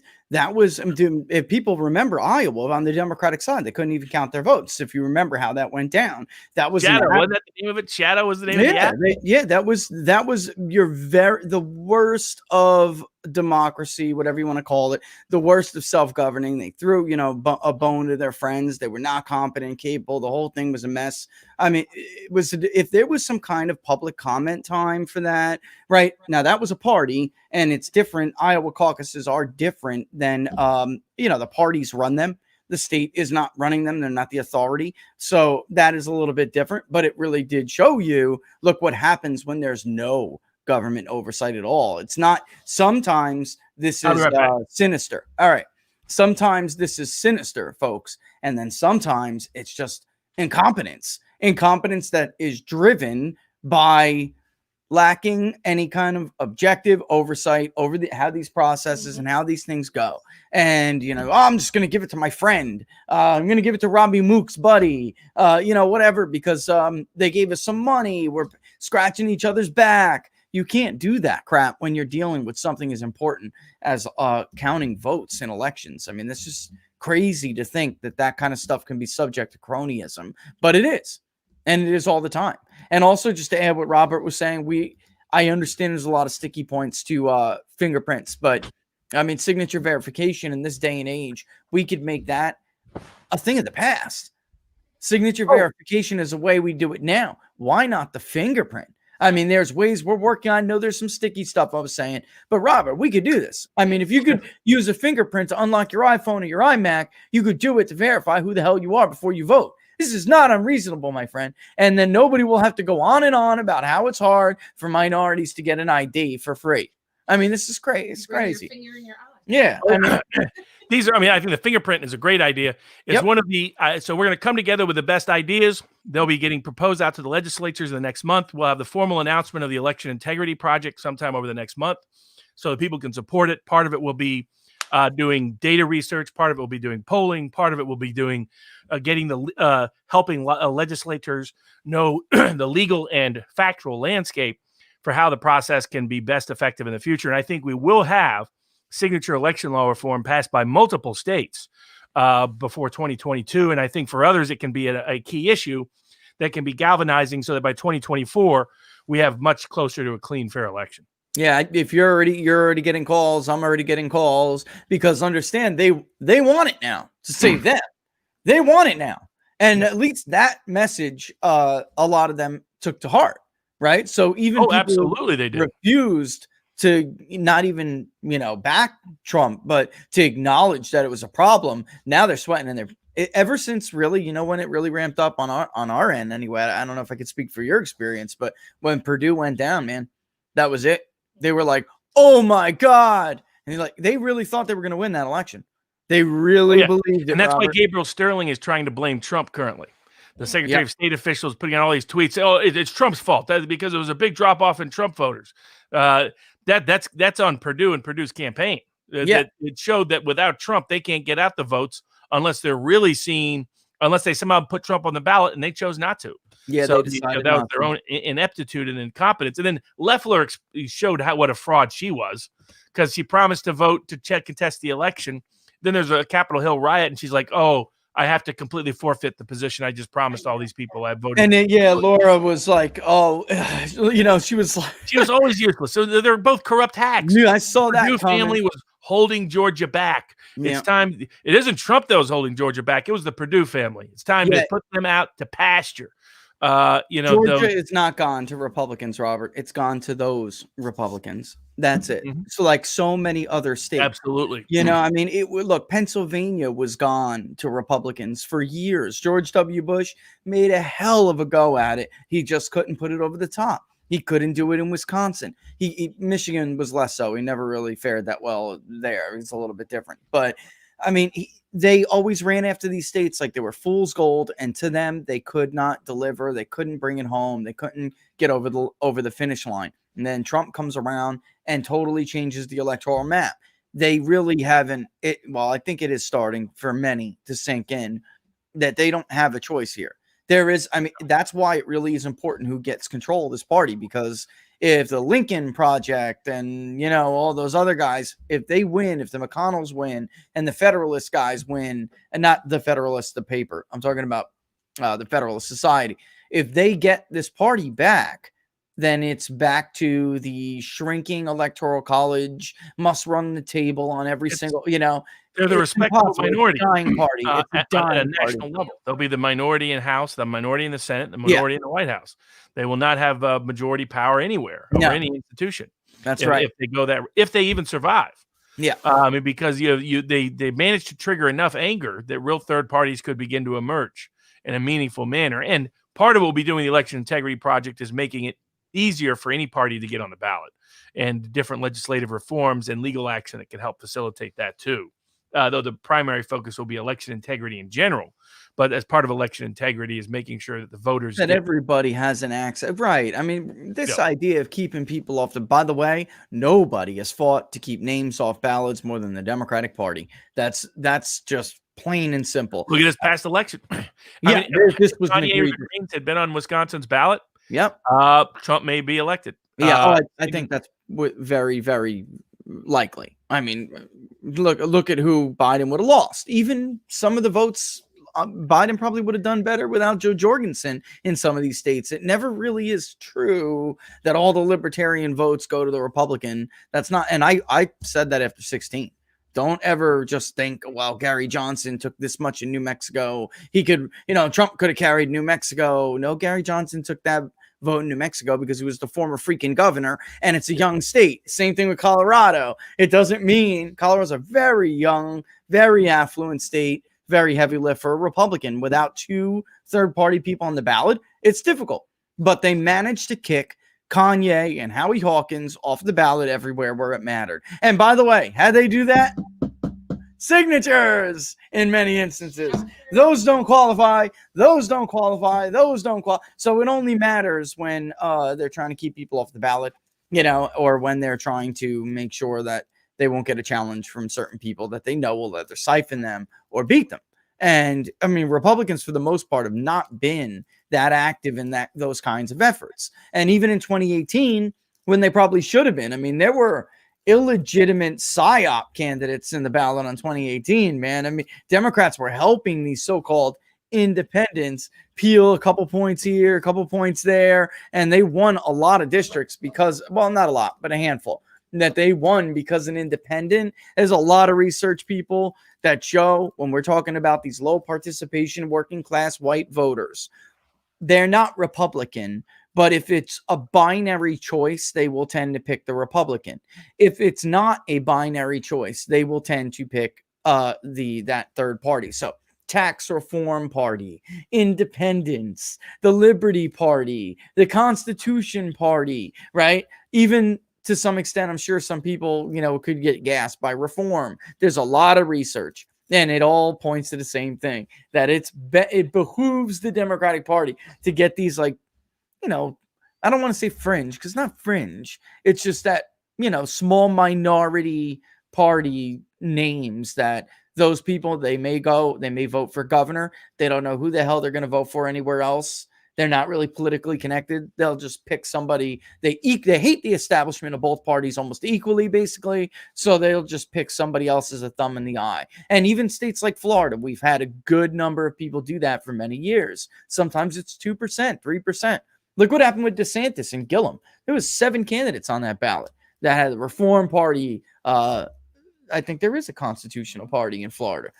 There's a lot of designations, and that drew away from Ron DeSantis. There's no doubt about it. Because those voters, that's his kind of vote. I mean, that demographically, Robert. That's what George W. Bush. He fueled in, part of what your history lesson before. He did better than people expected in 2000 because he got some of the Perot coalition. And then in 2004, they largely stuck with him. Promising not to intervene in foreign countries, by the way. That's exactly that. Well, that's why he lost New Hampshire in 2004, which is why a little bit surprising New Hampshire went this way. But Trump did not. Yep. And Trump didn't play for it. So, they did a map the other day of Minnesota, too, where Trump overperformed the U.S. Senate candidate and where he underperformed. Pretty much all the Norwegian areas he overperformed. Yeah. He improved even on his 2016 performance. But he got crushed in the Scandinavian areas and in the whole Twin Cities altogether. Even at Olmsted, he should have carried Olmsted County, and he did not. So he lost it by 3-4 points more. Same with Wisconsin. That's why there was kind of an eastern and western split, similar to 2004. Yeah. A lot of the Scandinavian areas, he trended just a little bit weaker. Same with and of course in the suburbs of Milwaukee as well. He did a little bit better in the Norwegian areas, but it was just enough indefinitely confined people voted. Yeah, just give enough. Joe Biden the edge.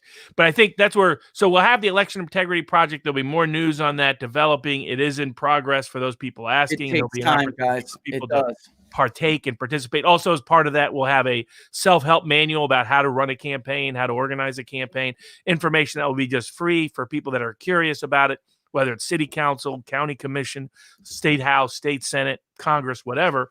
But we'll have more information on that coming forward to those line of questions.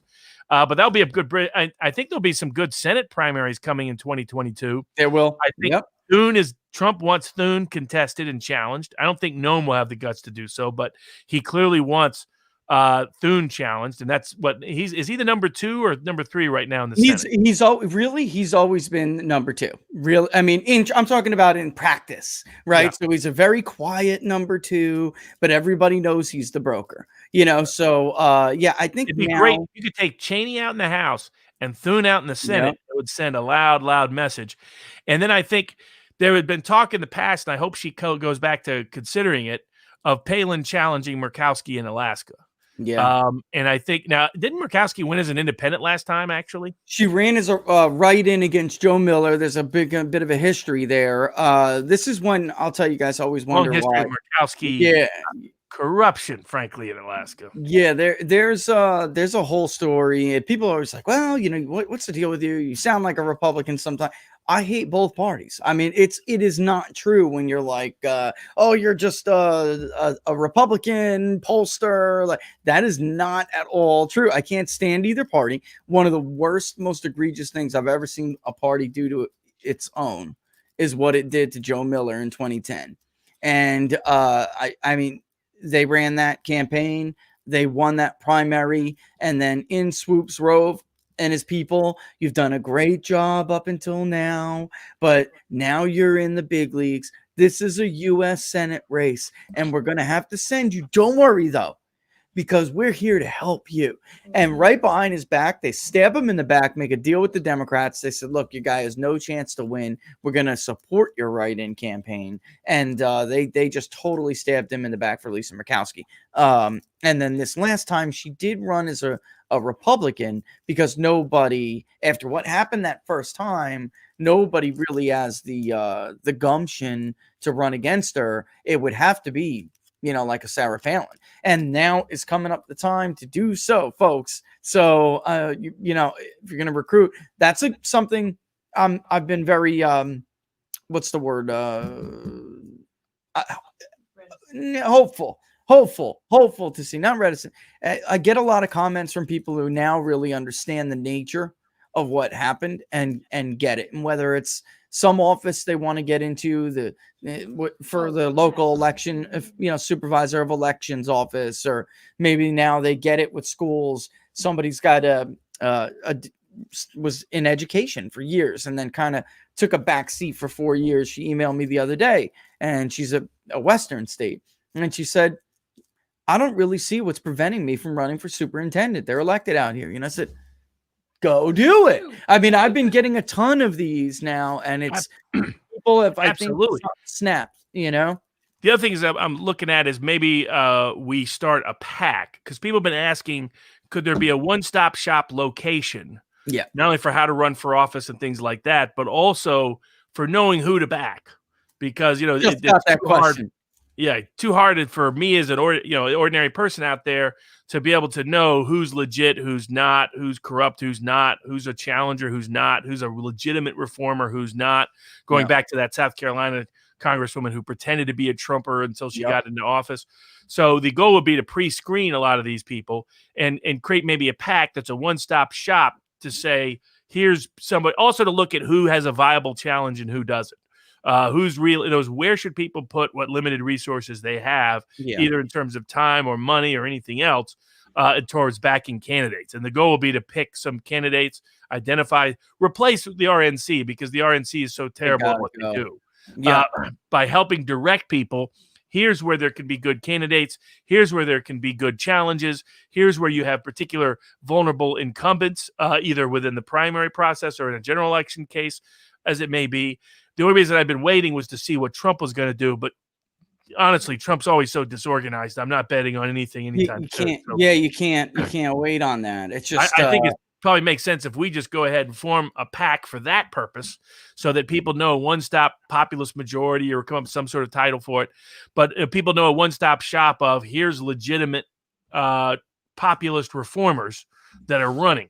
And a place they can concentrate their time, effort, and resources, as well as being a place that there's a self-education available to them, self-empowerment available to them, because people want to know what tools are safe to use in terms of email, not MailChimp, but some other ones are not safe, that made clear. But who are some of the email service providers that are safe? Who's the phone call centers that are safe.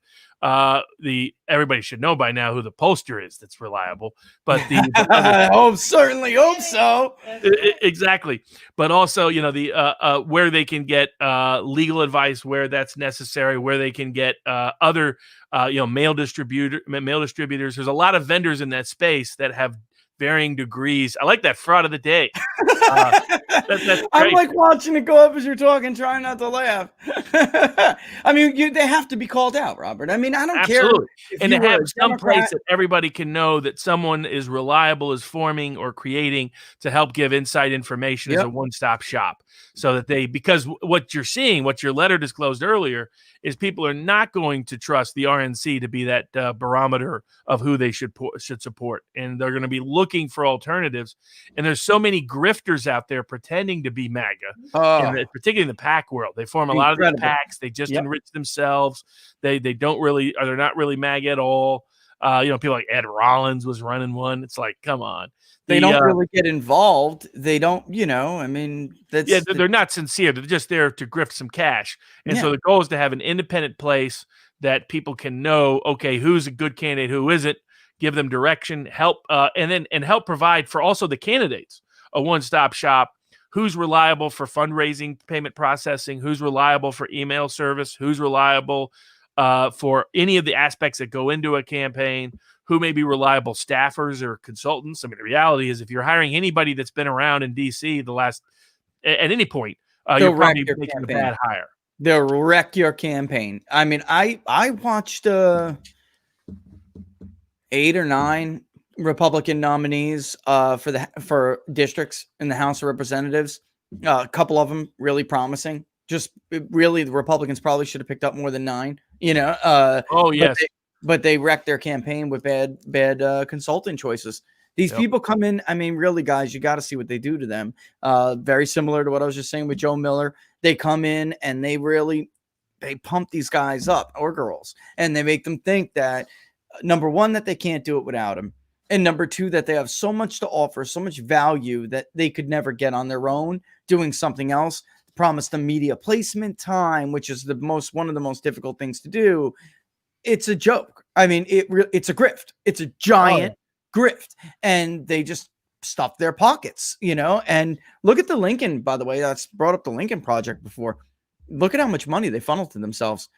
Look, I mean, and they spent money on ads in Florida. I saw them, but oh my God. Very little. Wasn't it like they're like all these fake charities where 90% of the cash goes to the people that are running it, not to the purported intended effect. And that's where to sort of provide an alternative mechanism and means for people to at least know, here's how to organize, here's who I should organize with, and be independent of the party apparatus, and try to replace what otherwise only lobbyists do and institutional interests do. Right. To make it easier for people, and for people to run at every level of office. I mean, I think people would be surprised how affordable and manageable it can be to run for a wide range of offices. Sure. It's because so few people volunteer, so few people participate, that it creates a vacuum. It creates an opportunity. There's a lot of positions that people could have that they had no idea they could have without a ridiculous amount of effort or expenditure of resources. If you know what you're doing. I mean, that's the utility to the modern age. It should be opening all of this up for everybody, Robert. It should. I mean, crowdsourcing is now practicable. Things like creating, one idea is, people creating a locals board as a way for their campaigns. Yeah. So that they're outside of Facebook censorship and they're outside of Twitter control. And it's a place where they could organize on a daily basis, which has the technologies to do so. And even in, limited respects, crowdsource certain activities for their campaign. So I think there's a range of new technologies emerging that have that provide for that opportunity as well. So it's just finding creating something that helps people do it for themselves. On locals, you could, I mean, as a candidate, you could hold virtual town halls on locals now. They have live chats. There's nothing that, well, soon, especially too, is these, because I know there are some of their plans talking with them. And there's almost really, from a candidate's point of view, there's almost nothing that Facebook could give you now that on locals won't be able to do. As long as you can interact with people, hold the live stream, interact with them, answer their questions. Hell, you could even take payments on locals. I mean, so really, this is an information age where all of these venues and opportunities should be opened up more. And really what we're seeing, unfortunately, is big tech and government pulling together to do everything in their power to make it harder. So you got to get smart. I really am a little bit surprised that there wasn't more in the era of information, Robert, organic. So Trump came around, and it's not organic a lot because Trump showed people that you really can push your way in the door. You can. Now, what you do when you get there is a whole other ball game. But at least he showed the country that you don't have to be in their club to get involved. And there's red counties scattered all throughout this country that's controlled by blue people, which is odd. And because you'll never find a Democratic urban city that's controlled by Republicans. This is not going to happen. Yet on the flip side, there's loads of red counties around this country. People are now finally starting to say, why is that?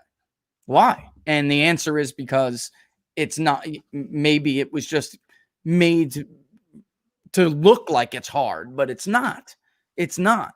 And this would be a really good resource for people who wanted to do that. And I'm hopeful with the messages I'm getting, because I don't think it would be hard to find candidates. I don't. No, I agree. I mean, there's the range of people that, and in reality, for a populist movement to succeed, that's what has to happen. There has to be a range of people willing and ready to step forward in a wide range of roles to make that happen. I mean, that's one part that Obama always got right when he, it's by Yes We Can, this old community organizing, that real power starts at the bottom. That's right. If people seize it. And it absolutely can take, people can run for their party chair positions. I mean, like you're seeing in Wyoming, where it turns out there's certain powers that a local party has that I didn't even know they had, that because people got proactive, they're able to do something about it.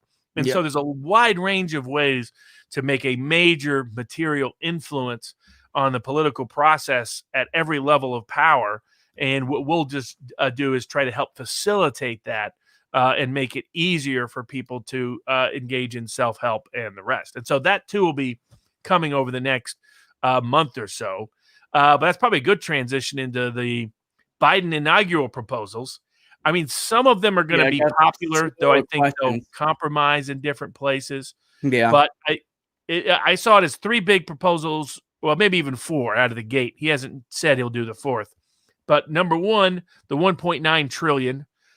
We all know that's going to be lined up by lobbyist Trough. Yeah, somebody's asked about that, what about this spending spree and mandatory vaccines. I meant to ask you about that because I saw some of your debate. It was great. If you guys didn't see that, what do you think? You think you're going to push these mandatory vaccines?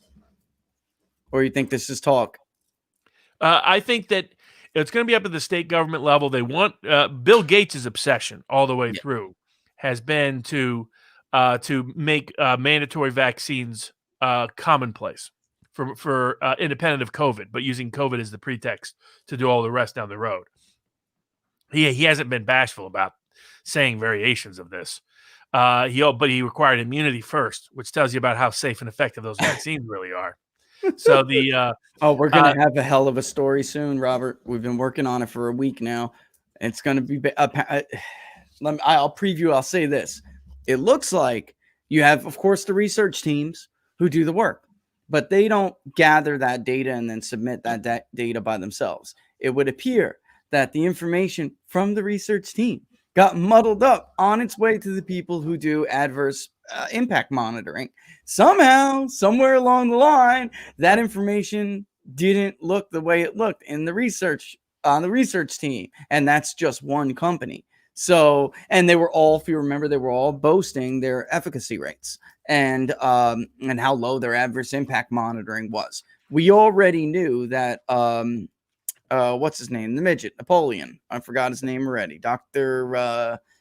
Fauci. We already knew that Moderna was Fauci's faves. He has friends there. And we already knew that when they came out and said that they were their efficacy was 95%, that was bogus, man. That was not true, because one of the stories we had already worked on was the difference in the monitoring adverse impacts. And Moderna was one of the highest, had the highest adverse impact monitoring rate. So we knew that was crap. So this doesn't at all surprise me. I just don't want to get ahead of myself, but somebody fudged some numbers along the way, man. That's it. That's all. That's it. There's no other explanation unless they come up with a good one, which so far they haven't given to us yet. Yeah, I mean, I think if they do try the forced vaccine or mandatory mask at a federal level, I think there's going to be massive pushback and resistance at a record-setting level. So I think that would be a political mistake on his part to actually go down that route. And he's given inconsistent messages about whether he, as president and on the federal side, they will be the ones to try to do so because, it goes back to if you can't mandate health care, and the court agreed that you couldn't mandate someone buy health insurance. They just said you could have a tax that has the same effect of that. That was the pretext by which Obamacare was upheld. But the court agreed you couldn't mandate health insurance directly. And if you can't mandate health insurance directly, how in the world could you mandate a vaccine at the federal level? So I don't see how that can be effectively done constitutionally. And there's problems particular to this vaccine and to this virus that make a vaccine, a forced vaccine, a coerced vaccine constitutionally dubious. I think, and so on that aspect, I think now the open question I have said that if Biden is smart, on Wednesday he'll put an end to the impeachment nonsense, which won't have a good ending in my view for Democrats anyway. Yeah. By grandstanding on Wednesday and saying, let's end the impeachment. Time to turn the page, time to move down the different road. There's other people that think he's just not politically bright enough and the party's too obsessed with Trump to actually do that. What are your thoughts? What do you think the chances are that he does? It'd be like Biden to grandstand create a bogus problem. It was the old Democratic scheme under Tony Coelho. Create a bogus problem to shake down a bunch of money from lobbyists and then not do, say, hey, we'll do this crazy regulatory reform. Get all the lobbyists to line your pockets and then not do it. You create a fake crisis. Be like Biden and the Democrats to say, oh, we're going to do an unconstitutional trial of an unconstitutional impeachment of Trump. And then say, no, you know what? At the last minute, we'll pull back because we're such great people. But what do you think the chances are he does that on Wednesday? So I was actually asking about that. And the general impression I got was that he has no original thoughts in his head. I'm not kidding. And I wish this was not true, but this was not true, but it is. And he kind of has been in all these big major, and even in this latest impeachment, he's taken all these cues from Pelosi, particularly, who also pulls around Chuck Schumer by his, what. So, I mean, really. And then she's drug around by the radicals in her caucus. So it's like one person following another.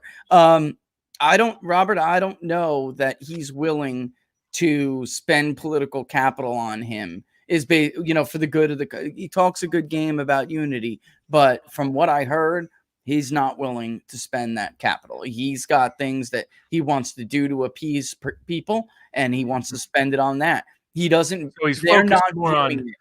And as rather than softening some opposition from the Trumpist wing, he's focused on intensifying support from the hard Democrat wing. Yeah, and they just plan on plowing what they want to do right over us. I mean, they got small margins in the House and small margins in the Senate. I mean, literally the smallest margin you could possibly have. Yeah, I mean, that's right. So I think it's probably smart, though. I think he's starting out at a bargaining position. Minimum wage increases, while economically controversial about their true impact, are intensely popular, always have been. Yeah. Because it's rewarding popular. I don't support them because of their, I do think they're harmful. Yeah, they're always like 70, 75, 80, because you're telling the lowest paid people they are going to get a pay raise. Who's going to really be against that, broadly speaking? It's only going to be people that have a certain economic understanding of its impact who would be opposed to it. Because if they think it will be counterproductive, but that's not enough of the electorate. In other words, your ordinary corporate voter. tax rates, Robert, there's a range, where it's good to lower corporate tax rates, just not too much. Trump was actually right in the right in the Goldilocks zone, if you want to call it that. And the same thing with minimum wage hikes. The impact, if modest, the Depending impact on where it comes in. That's right. It's might right. be starting out at 15 because That's he really high. expects 12 or 11.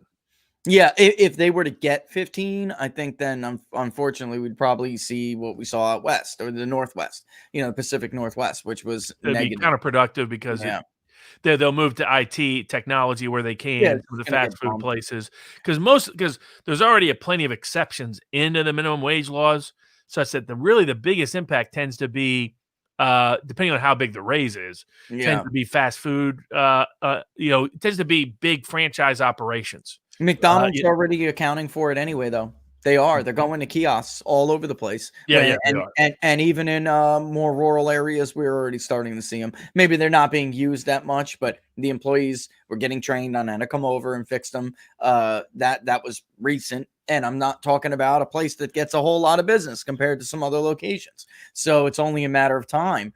I am very concerned about how much radical change he does do quickly. From an economic point of view, does he go after taxes too? Because look, Robert, 4 years ago, all of these indicators were skyrocketing because business does make plans, not based on the here and now, but what they expect is going to happen. And when Trump was elected, everything went to the moon. The National Federation of Independent Business, their Small Business Optimism Index. The National Association of Manufacturers, their Manufacturer Optimism Index. Consumer Confidence, which is done by the Conference Board, and then the Survey of Consumers, which is done by the University of Michigan. They're all tanking, man. And it's weird because there was uncertainty rising during the election, but I think a lot of people still didn't know how this election was going to pan out. Even though the media was saying, President-elect Joe Biden, people were like, I don't know yet. Let's wait. Now that it's decided, it's bad. I mean, look at the Small Business Index. It's not just COVID. It's people, you read the panel responses, and the small businesses, the owners expect, just like manufacturing firms, they expect Joe Biden to be harmful to them. So they are reacting accordingly. And some of them were really sad this month. Like they were, it was hard. It was hard to read. They were like, we're not going to survive Joe Biden. We're done. 35 years, 40 years, family business, been in the freaking family since great grandma. We're done. It was sad, man. I think that on the Democratic side, there's no desire to protect small business. I think that, in fact, if anything, there's a desire to wipe them out in favor of consolidated corporate monopolies. So I think the people that will be hurt economically under Biden, which is separate from what would be politically popular, it is going to be small business and the energy industry, at least out of the gate. I think those are the two that are going to get really whacked. I think his minimum wage proposal will be popular. Probably a smart one to start out with if he starts out there. I think spending money is probably going to be popular under the circumstances, even though we're just printing it at this point. Investment.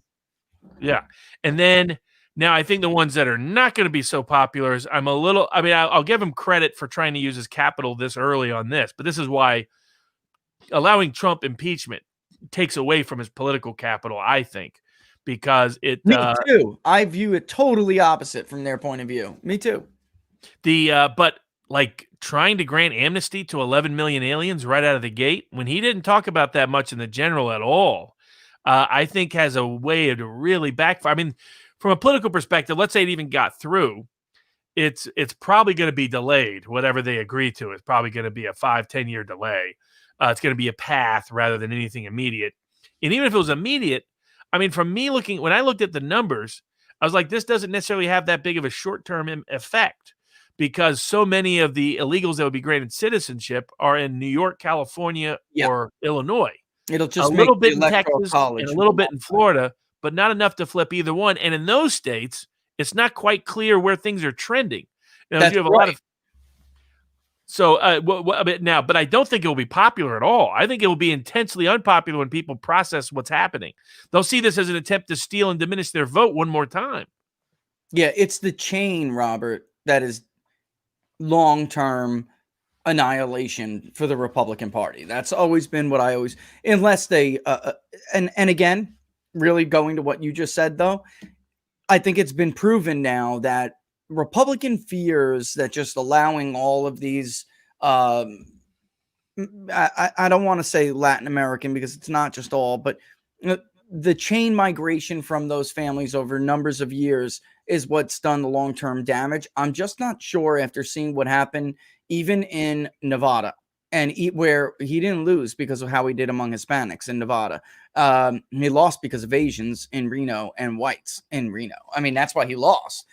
He hit the mark in Clark County for Hispanic vote share. And then in Florida, he won that state so big because of certain Latino groups. There's just no doubt about it. He slipped among whites and he crushed it among certain Latino groups. And then look at what happened in West Texas. It really matters where they're coming from, which is why Democrats want to pack them with Guatemalans, and then the years of chain migration from those groups will be an electoral college lock. Right. In other words, amnesty for 11 million is over time amnesty for 50 million. That's exactly right. I mean, Trump was always right about that. So was Stephen Miller, that the problem is the chain. I'm surprised he wants to light the fire of immigration right away, especially when he did weaker with Latino voters. I think they feel like they're almost there, man. But yeah, it's clear it's going to be right out of the gate. I wouldn't do that's like Clinton doing gays in the military right out of the gate. It's like, why take this issue on? I mean, I get why you think it shifts power to your party over time, but I would await some advantageous historical pretext to push it through. Some anti-immigrant event that takes place, something like that. I would not do it right out of the gate as a pure power grab with such small majorities. When I think if my guess is from honest polling, there's going to be less than 25% of the country that supports this. Well, that's why I think it's a bit of a dupe. They're duping themselves because you know it and I know they're only polling those suburbs that they keep talking about, right? And they frame the question in such a way that it's not obvious what they're doing. That's it. Yeah. I mean, Quinnipiac has been doing that for years. Well, it's like, do you want to give this poor immigrant a chance to live the American dream? Or do you want to rip the baby from the mother's arms, kick her in the face, throw her in the back of the van, and march her to the border? I mean, that's how they basically do it. Now, if you were as opposed to, do you think people who committed a crime by entering this country illegally should be rewarded with immediate citizenship? That's right. So Democrats can have more power. That's exactly right. And even the fair way that we worded those questions in Arizona, that did show you a bit of a failure on the part of Republican messaging, because overwhelmingly, even among voters that told us they were going to vote for Biden, and obviously ultimately did, they supported the wall, Robert. It was really bad messaging. They supported the wall. They opposed pass to people who come here by any means illegally. I mean, Zapata County voted for Trump while it rejected Corbyn by a double-digit margin. That's right. So it's clear where the actual voters feel on this, and especially if you combine it with the fourth proposal of stacking the Senate with 2 additional states of D.C. and Puerto Rico. That dilutes the vote of every other state, particularly your small states. I don't see that as a political winner. Put it this way: if that was a political winner, Biden would have talked about it a lot more in the general election, just like he would have talked about amnesty a lot more in the general election. Yeah, I think the explanation is maybe a little short-sighted or not short-sighted, maybe narrow-minded is a better way to put it. But I think they just feel like they're right there, man. They just gotta grab it while and they they still just can. and they're talking to those white suburbanites anyway, who virtue signal, the ones we were just talking about. That's who they're talking to. So they know that, working Mexicans in Zapata don't want that crap. They know that they left there for a reason, and they don't want it flooding their neighborhoods. They get it. And it's always an insult to anyone who worked tremendously to get it legally to see people automatically get it illegally without any real meaningful conditions on that.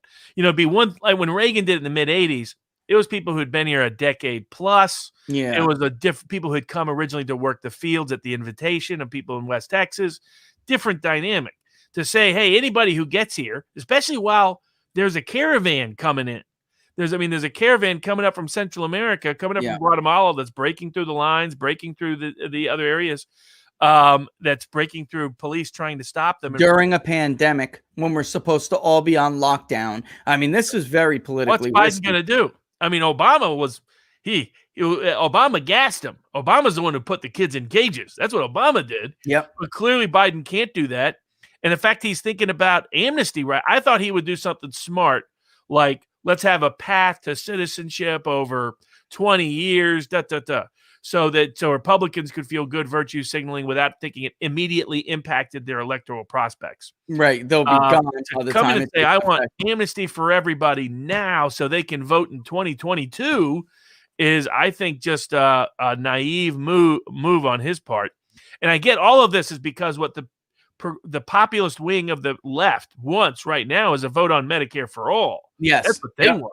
Yeah. Their signature issue has always been healthcare. Their signature issue is not illegal immigration.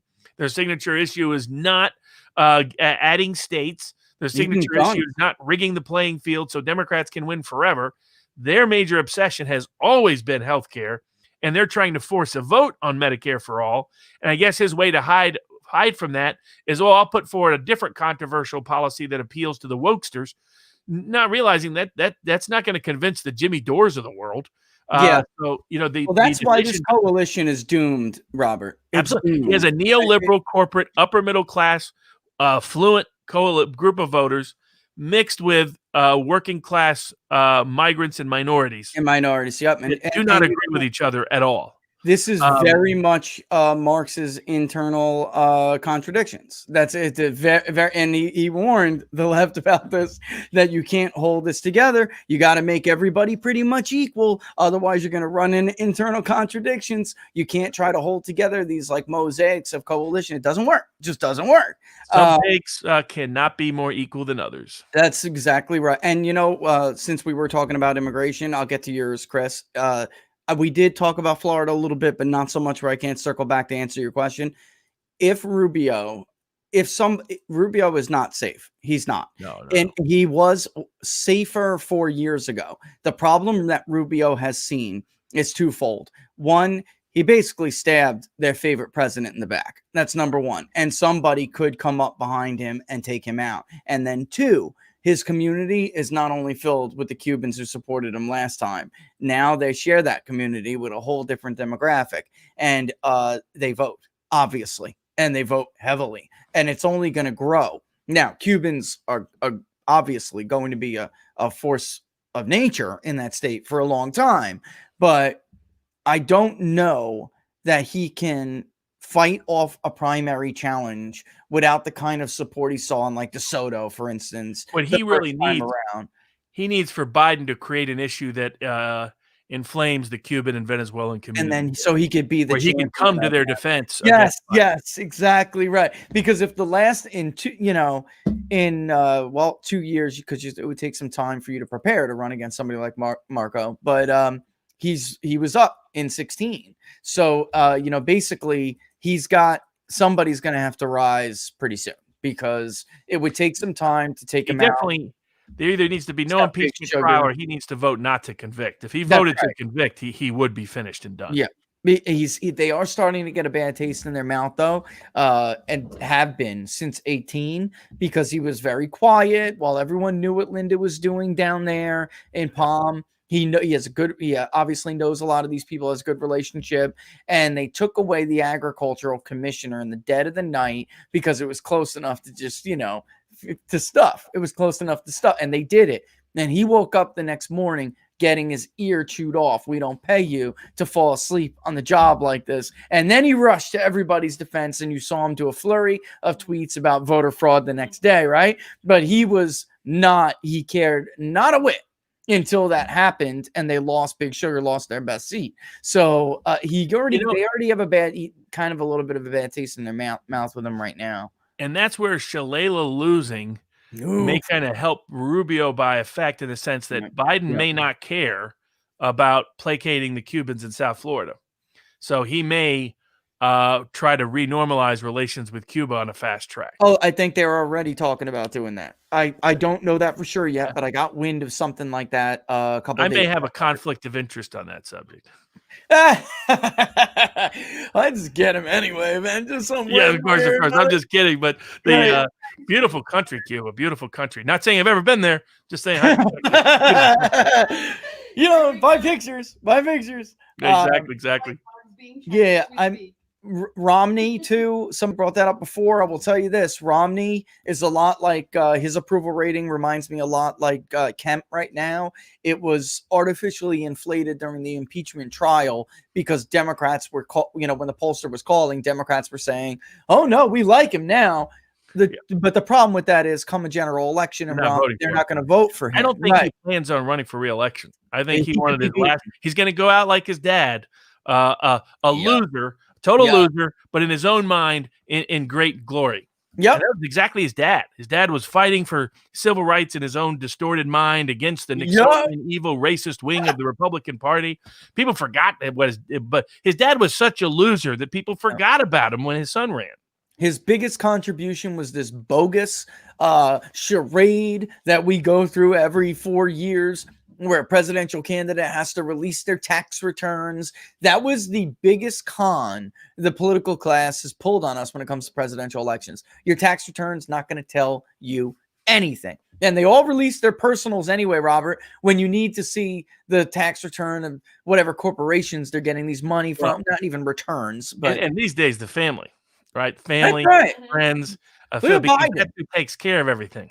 Yeah, CPA, the first thing they said when Biden released his tax return was, this LLC is suspect as hell. They're all getting money from it, and I can't tell you anything until I see the documents for this LLC. And that turned out, I guess, I don't know where else Jill would be getting all that money from, but notice Bloomberg never quite. I'll give Bloomberg credit. He learned from Trump. He said he was going to release his returns by the Tuesday. Managed to never get around to releasing those returns himself. Yeah, man. That's all right when Mike does it, though, right? I'll tell you what. One of the funniest things Trump ever did. Where the hell were we? We saw Donald Trump, and he started pretending he was Mike Bloomberg, and he gets down like on his knees, man, and the podium is still like up to here. Because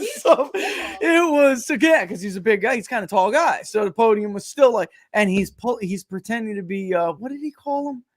I can't even remember. He had a name for him. May have been Mini Mike. Mini Mike, that was it. And the whole man, it was funny, and I was trying not to laugh because you're there as the media, you don't want to laugh, but it was freaking hilarious. I was falling out. And the whole place was hysterical. It was totally hysterical. I hope Trump returns. I mean, I hope he does stay involved. Hope he forms PACs. Yep. Hope he forms. I hope he does buy up or get more involved in the media and tech companies. And I do hope he goes back on the road and just goes back to old school riffing Trump, because that was just pure entertainment. Get away from these controlled, corporatized speeches and just do your thing. Because that was just pure entertainment, just to watch, just to witness, and he could, he could sell tickets with no problem. It could be a fundraising if he wanted to do so. And I think it would be why I think he will be proactive. Apparently, he's going to do like a big military salute Wednesday. So while Biden's doing his whole thing, he's going to have like the military salute him while he rides off into the sunset. They love him. They love him. Classic Trump. He always has the visuals to the end. The enlisted anyway, they love him. Yeah, and you can tell that's what the system's nervous about.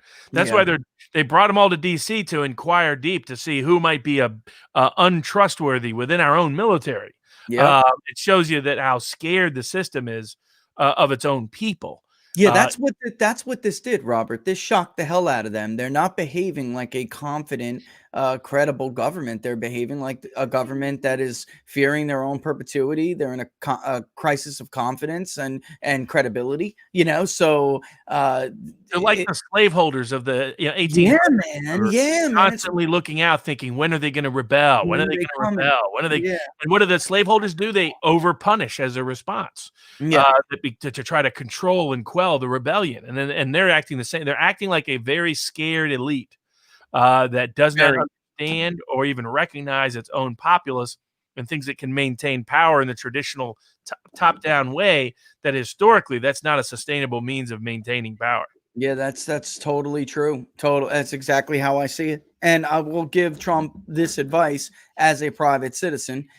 If they do move forward with this impeachment trial, which there are serious constitutional issues, I wanted to ask you about that. And maybe after this, say something toward that, because I've never heard in my life of impeaching a president who's now a citizen. I, of course, know why they want to, because they're failures, folks.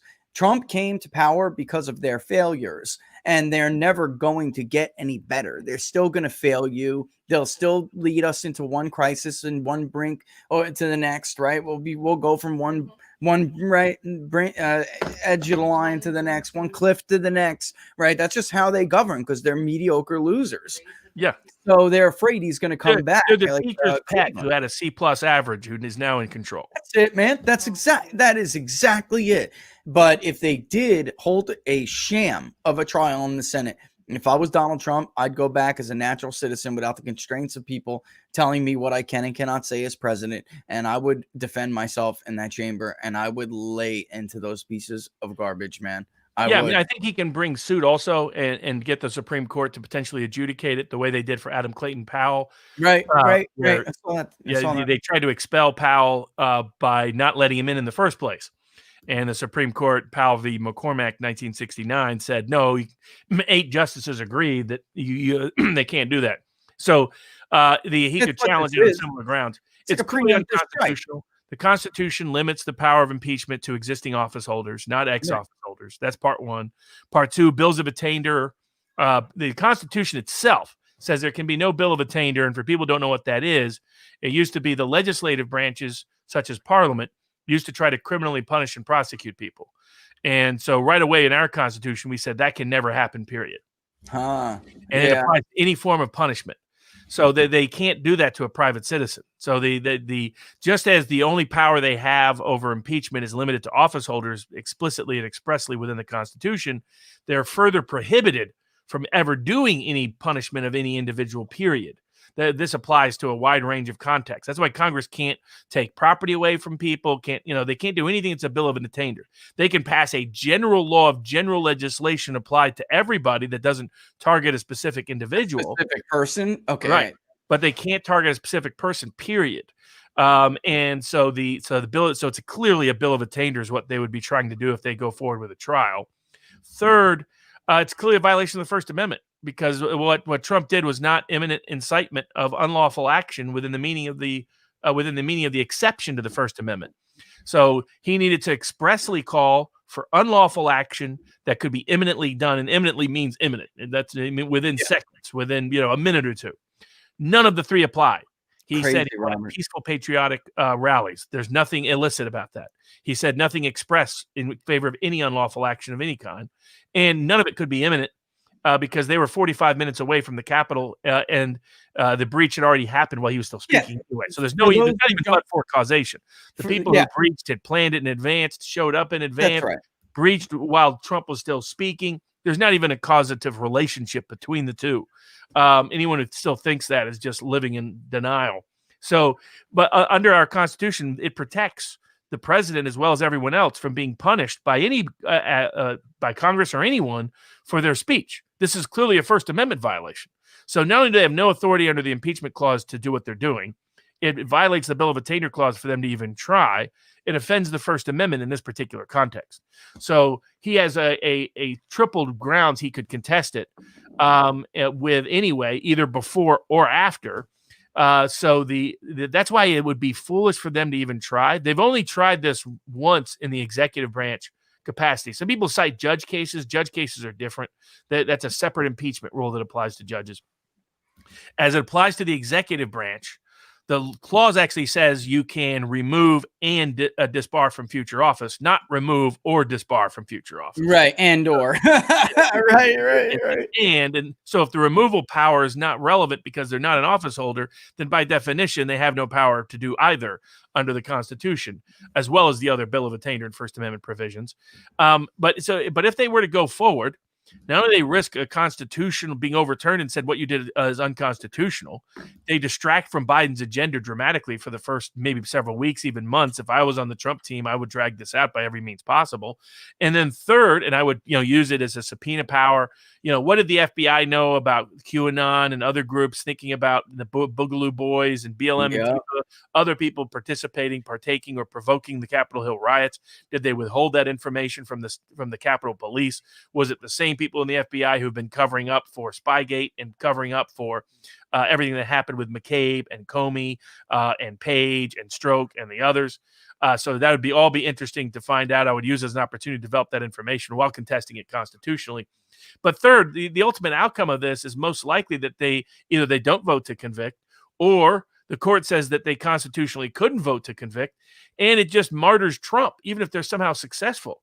I mean, they really think that populism vanishes if Trump doesn't run for office again. Right. That's not what happens. Trump is a salesman. The populism came first. Populism he witnessed. That's right. He didn't create it. He didn't initiate it. Yeah. This is why they really think, the only reason people don't trust us in the media is because Donald Trump called us enemy of the people. No, it's because they hate you because you're liars and frauds. That's why. Right. I mean, this is something they know it. Some of them know it deep down, but you can't get them to acknowledge. No. You created Donald Trump. Just tar and feather Trump, and we just shame Trump supporters. Populism will go away overnight. It's crazy. We just give them a little bit of cake to eat. They'll be happy, and they won't come and storm the Bastille. Right. And so they're completely clueless, completely out of touch. Nothing they do to Trump is going to ultimately, the only thing it can do is kill the Republican Party. If the Republican Party is complicit in trying to destroy Trump at a broad range, there won't be a Republican Party 4 to 6 years from now, or it could even be a minority third party. Yeah. People forget how fast remember Ross Perot almost replaced both parties in 1992. Yeah. If he stayed in office, he would have won. That's what Trump witnessed. Trump was like, the whole damn neighborhood. The guy with the big ears could get elected president. Why can't I? Then obviously I can. And he was right. Damn neighborhood, Robert. My whole damn working class neighborhood in New Jersey voted for Ross Perot. Man, I'm not even kidding. You got memories when you're younger. They were Reagan backers. They never voted Republican. I came from a Democratic area. I mean, Irish and Italian working class. That was Democratic back then. And they voted for Reagan because they liked Reagan. Definitely Reagan Democrats, working people. But when Perot came around, look, he just had that message, and it was easy to peel off, mid to high teens from Poppy Bush, who just seemed like he was too busy looking at his watch to care about how your life was going. And that's something they're going to learn, I think, the hard way. I really do think, unless people are successful and staving them off. They're obvious. I don't know, but I haven't. Just as the only thing that's different between the Republican professional political class and the Democratic professional political class is the Democratic professional class is more ruthless. Yes, in the exercise of its power. But otherwise, I think both are strategically incompetent. I can't tell you how many people in here are saying right now, I voted for Perot. I voted for Perot. See, I mean, it goes way back. I mean, beginning in 1974, we started seeing the lack of confidence in our electoral process. I mean, we just had continuing decline in voter participation at multiple levels.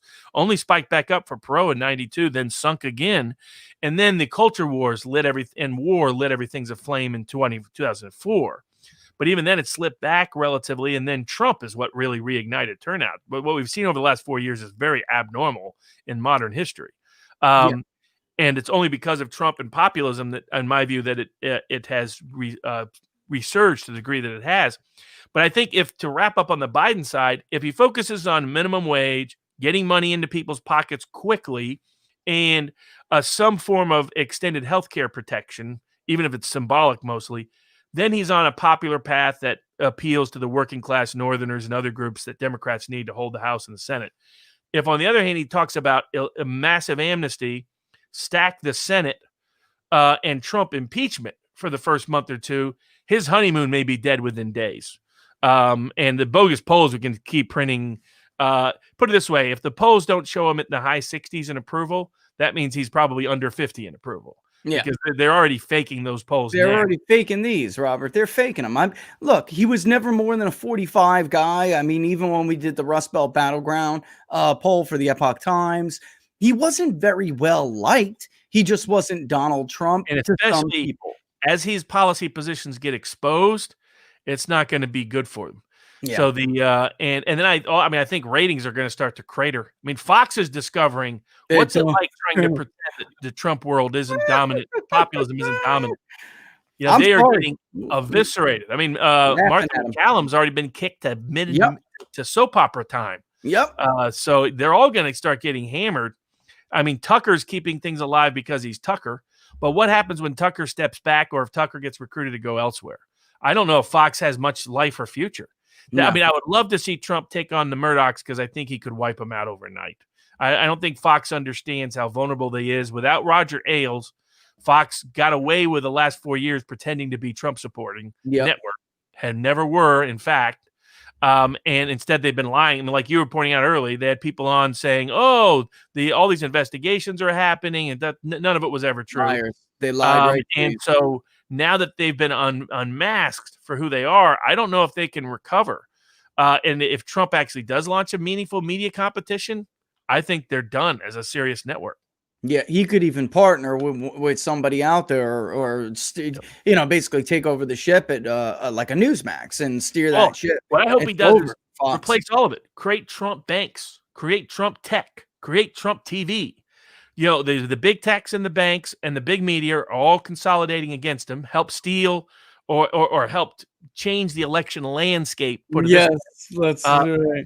Yeah, Nothing, exactly. I'm not going change to tell the you election landscape in a way that that was historically unprecedented to favor his losing. Why not get your revenge on all three by forming your own all three? Yep. Using your name. He loves the brand. Let other people do the actual grit work. Let other people raise the capital. He just be the brand for the audience access. And you could have your own Trump Twitter, your own Trump Facebook, your own Trump bank. Where you have a reliable, trustworthy bank that will only look at the economics of the transaction, not your politics. This is what's currently happening. I think he could have tremendous success over a broad scale if he monetizes his audience the smart way and provides a good public service by challenging these institutional monopolists in all three areas. But we'll see what he actually does. I mean, he may just be tired of it all and want to go golf and hang out by the beach in Florida. So I don't think that's his nature, but we'll see. Yeah, you couldn't blame him if he did. I think about that. He's gonna be 75. I think about that often, Robert, honestly, whether you, I understand everybody doesn't like Donald Trump, but what you can't deny is that he did not do this for himself. I mean, some of the stuff that you hear from the left is absolutely. He knew he was going to get hammered, and clearly he did. First, thinking. Yeah. First guy since, even Carter ended up making money. He was beloved, Robert. I'm trying to think of. By all these people. They went out for, but only because they shot him. I'm trying to remember, who's the last president to leave? Eisenhower, I guess. Even Eisenhower did. Yeah, he still had his and he Truman. Military. Truman wasn't rich when he entered. No, he wasn't. Yeah, I don't know if there's a president this century that has left office poorer than when they entered, and I think that's only going to be Trump.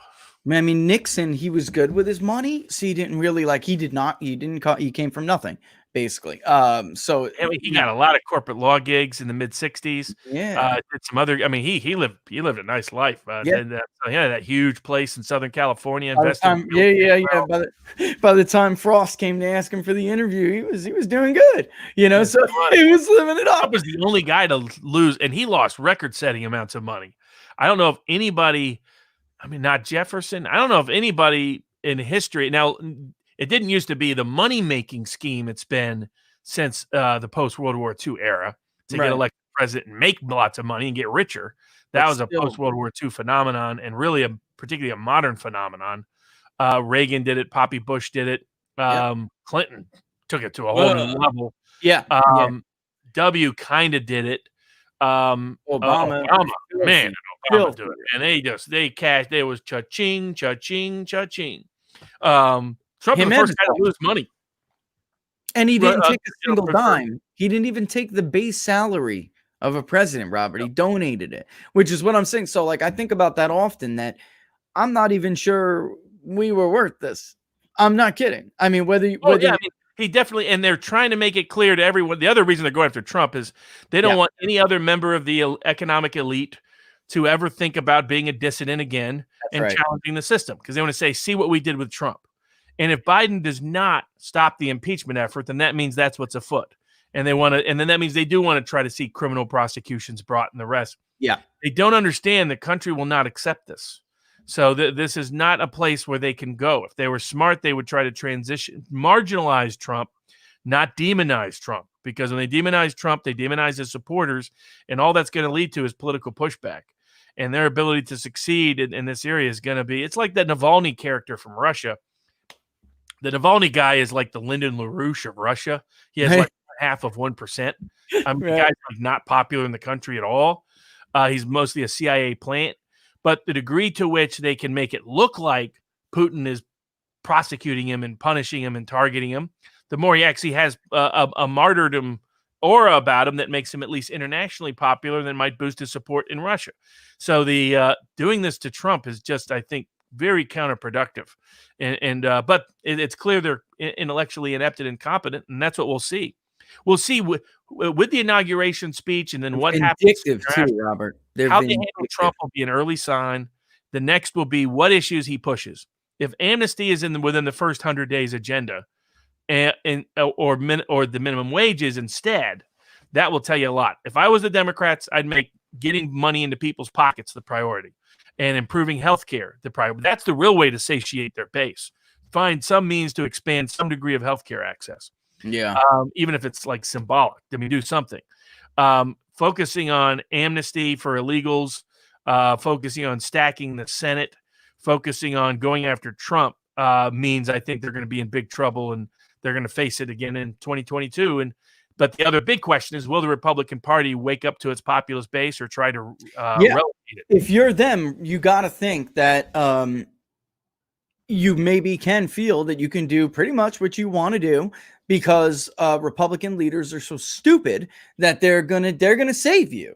They're gonna save you. So we'll go after Trump. We'll hit up all the amnesty. We'll do whatever the hell we want, because Mitch McConnell is a simpleton, and he will snatch it. He will snatch that mistake right out from us and wear it around his own neck. I mean, outside of Susan Collins, who has another 6 years anyway, almost any Republican who votes either for conviction or votes for amnesty has no future in the party.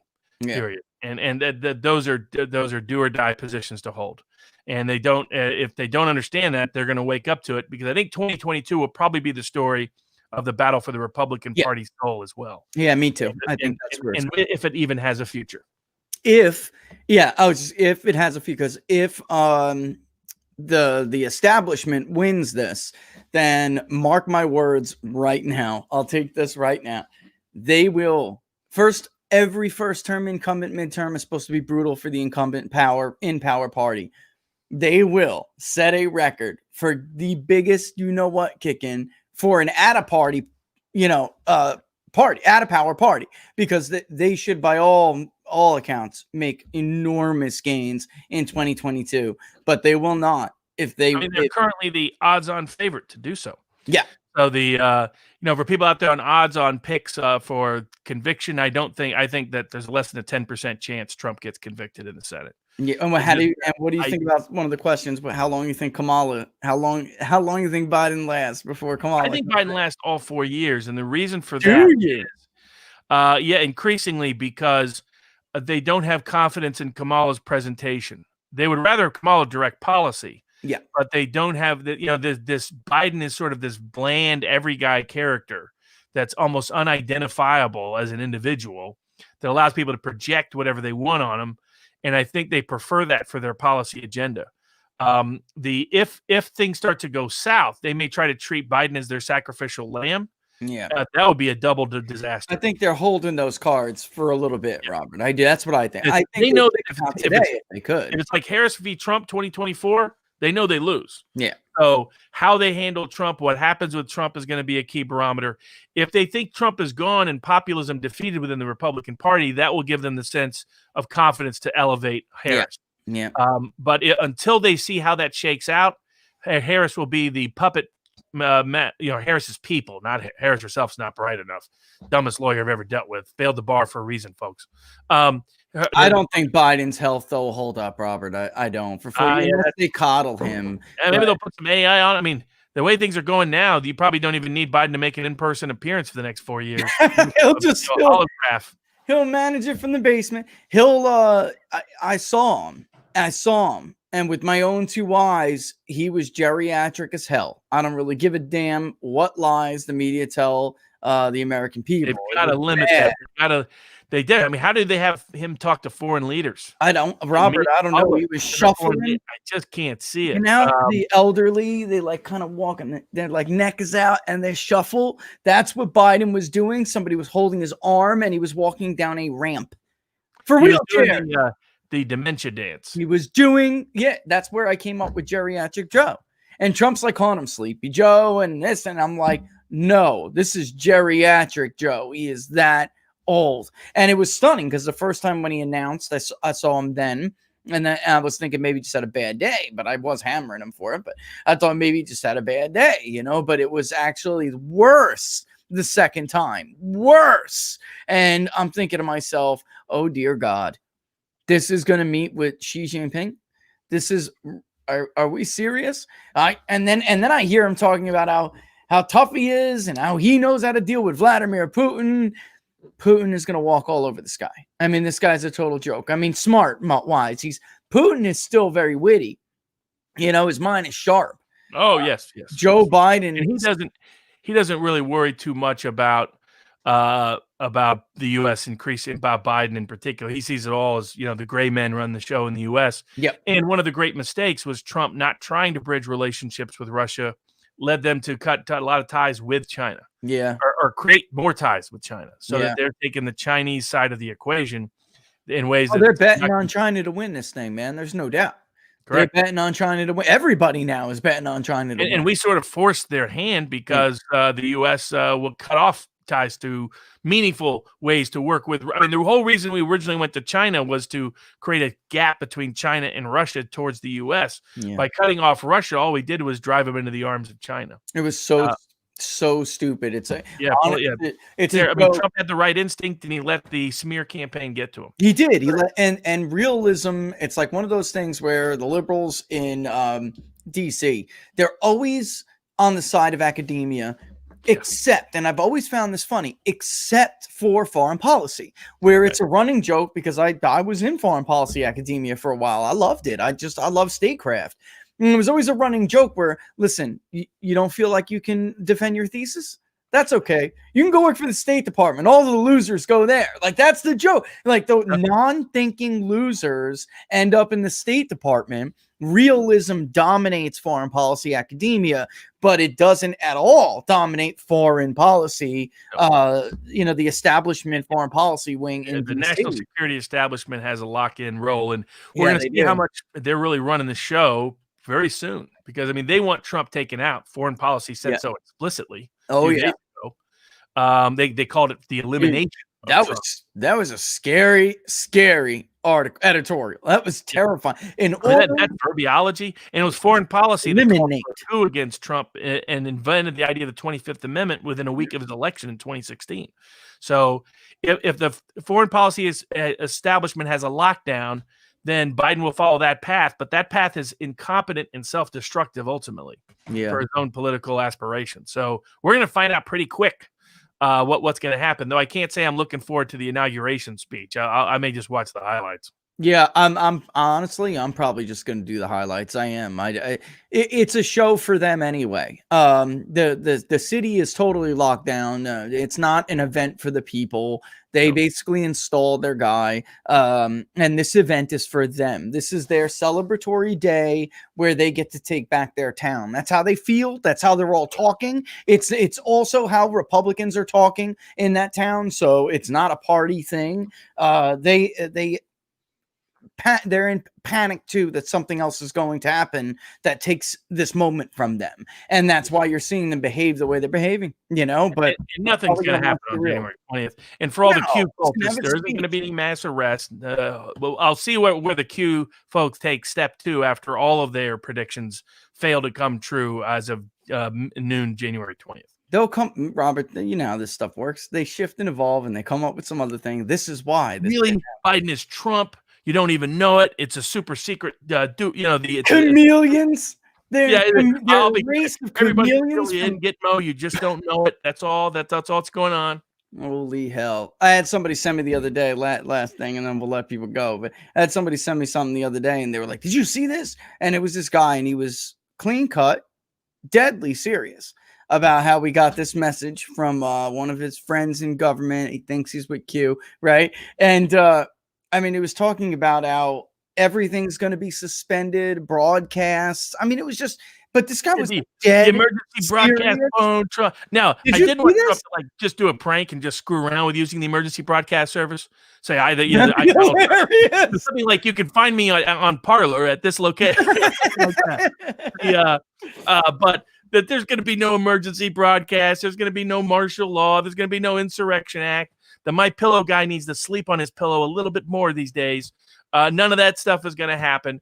But that doesn't. But just because this system, it's the Empire Strikes Back. We're in stage 2. We're in Act 2, and so now it's time for the Return of the Jedi, and that's going to come from ordinary people, not just Trump. It's got to come from ordinary people for it to last. And there's political, constitutional, democratic ways, little d democratic ways, little r republic ways, to use those methods and mechanisms to reform the country and return it to its constitutional roots. And I think that's what's going to be happening over the next 4 years. But like any good drama, it's going to have some drama to it. Yeah. It's never like that in politics where you just always get your way. It's never been like that. It always feels like the end of the world. I do think there are some challenges this time, though, that were like over the line. Really not just this time, last 4 years. Everybody who cried about Trump destroying norms and institutions did the most damage we have ever seen done to these norms and institutions. I mean, an impeachment without hearings. I mean, we have entered a phase of fanaticism, where they're fanatics. I mean, it's crazy. But we'll I guess we'll leave it at that. You doing anything on locals tonight? Or people should follow everybody on Robert's Locals, Viva Barnes Law on Locals. It's great. I tell you what, if there was some great videos last week, Robert, really was, man. Yeah. So we've created an independent community called vivabarneslaw.locals.com. You can be a subscriber, or you can be just a general board member. There's content provided for everybody. There's content provided just for subscribers. I'll be doing more stuff this week. There was a video episode of Hush Hush, as I call it, after LA Confidential, off the record on the QT, and always very hush hush, to give my own sort of analysis of what might really have transpired at the Capitol. But also we'll be doing episodes of those, book reviews, movie reviews, commentary on cases and famous populists. I did an AMA and it asked me anything for everybody. I ended up getting like 1,000+ questions. But yeah, it's the place that I'll primarily be. I'll occasionally be on Twitter and other places, but I'm trying to shift attention and focus to locals because I want it to support it as a brand to provide independent technological access to create curated communities of common interest that's civil, but also outside of the censorship, big tech, oligarchic control. Yeah, me too. I'm on there now too. It's peoplespundit.locals.com. I've run through 3 takes of this community intro message because I watched yours and I'm like, all right, yeah, whatever. And that what I'm doing though is I am not a script kind of guy. I need to just, hey, boom, this is my locals page. You go. I got 3-4 takes. I don't like any of them. I'm going and scrapping it. I'm going to do it when we're done with the show right now. The first 30 seconds to 90 seconds I get out is it. I'm done. And then, like you said, you're going to do reviews and stuff. I was thinking that there's a lot of, and I've been not doing this, but this country doesn't really have what resembles a consumer advocate anymore. Do you remember John Stossel when he was younger? Oh, yeah. You remember that? Yeah, we're going to start doing stuff like that. There's just a bunch of different things that I want to do and that I've resisted, doing. And while we're in between, polling here, that's going to be the way to do it. And then I'll give people my take on events, what I think is, going on. I always get these messages. What do you think about this? What do you think about that? And I've long resisted getting into any of that kind of pontification, but now we're going to do it, because it just comes a moment where you gotta speak up. And like I've said before, and I think I said last week, the only idiot still playing by the rules, Robert. That's it. They're all, really, it is what it is. So, yeah, we're going to be over there. And Creator, too. If anybody's joined that app, it's better than Twitter. I don't want to say it and then somebody from the left runs over and tries to have it disabled. But Glenn designed this site. It's with a K, KREATYR.com. And Parler was always buggy. This thing, I just signed up. I said, yeah, I'll check it out. It's incredible.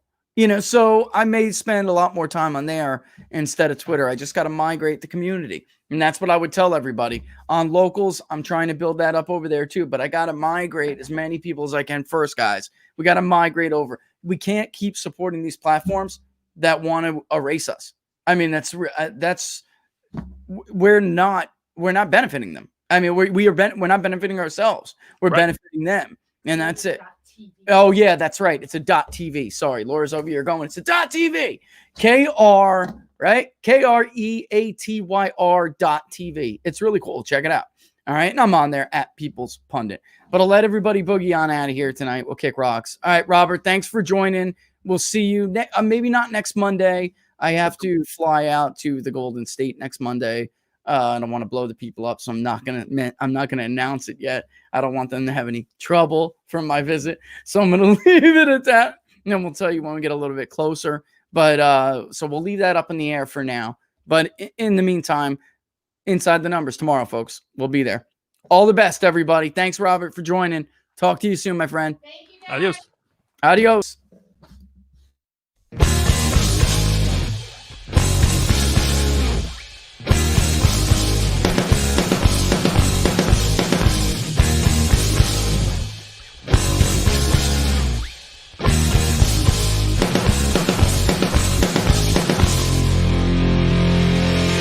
The lights that shine down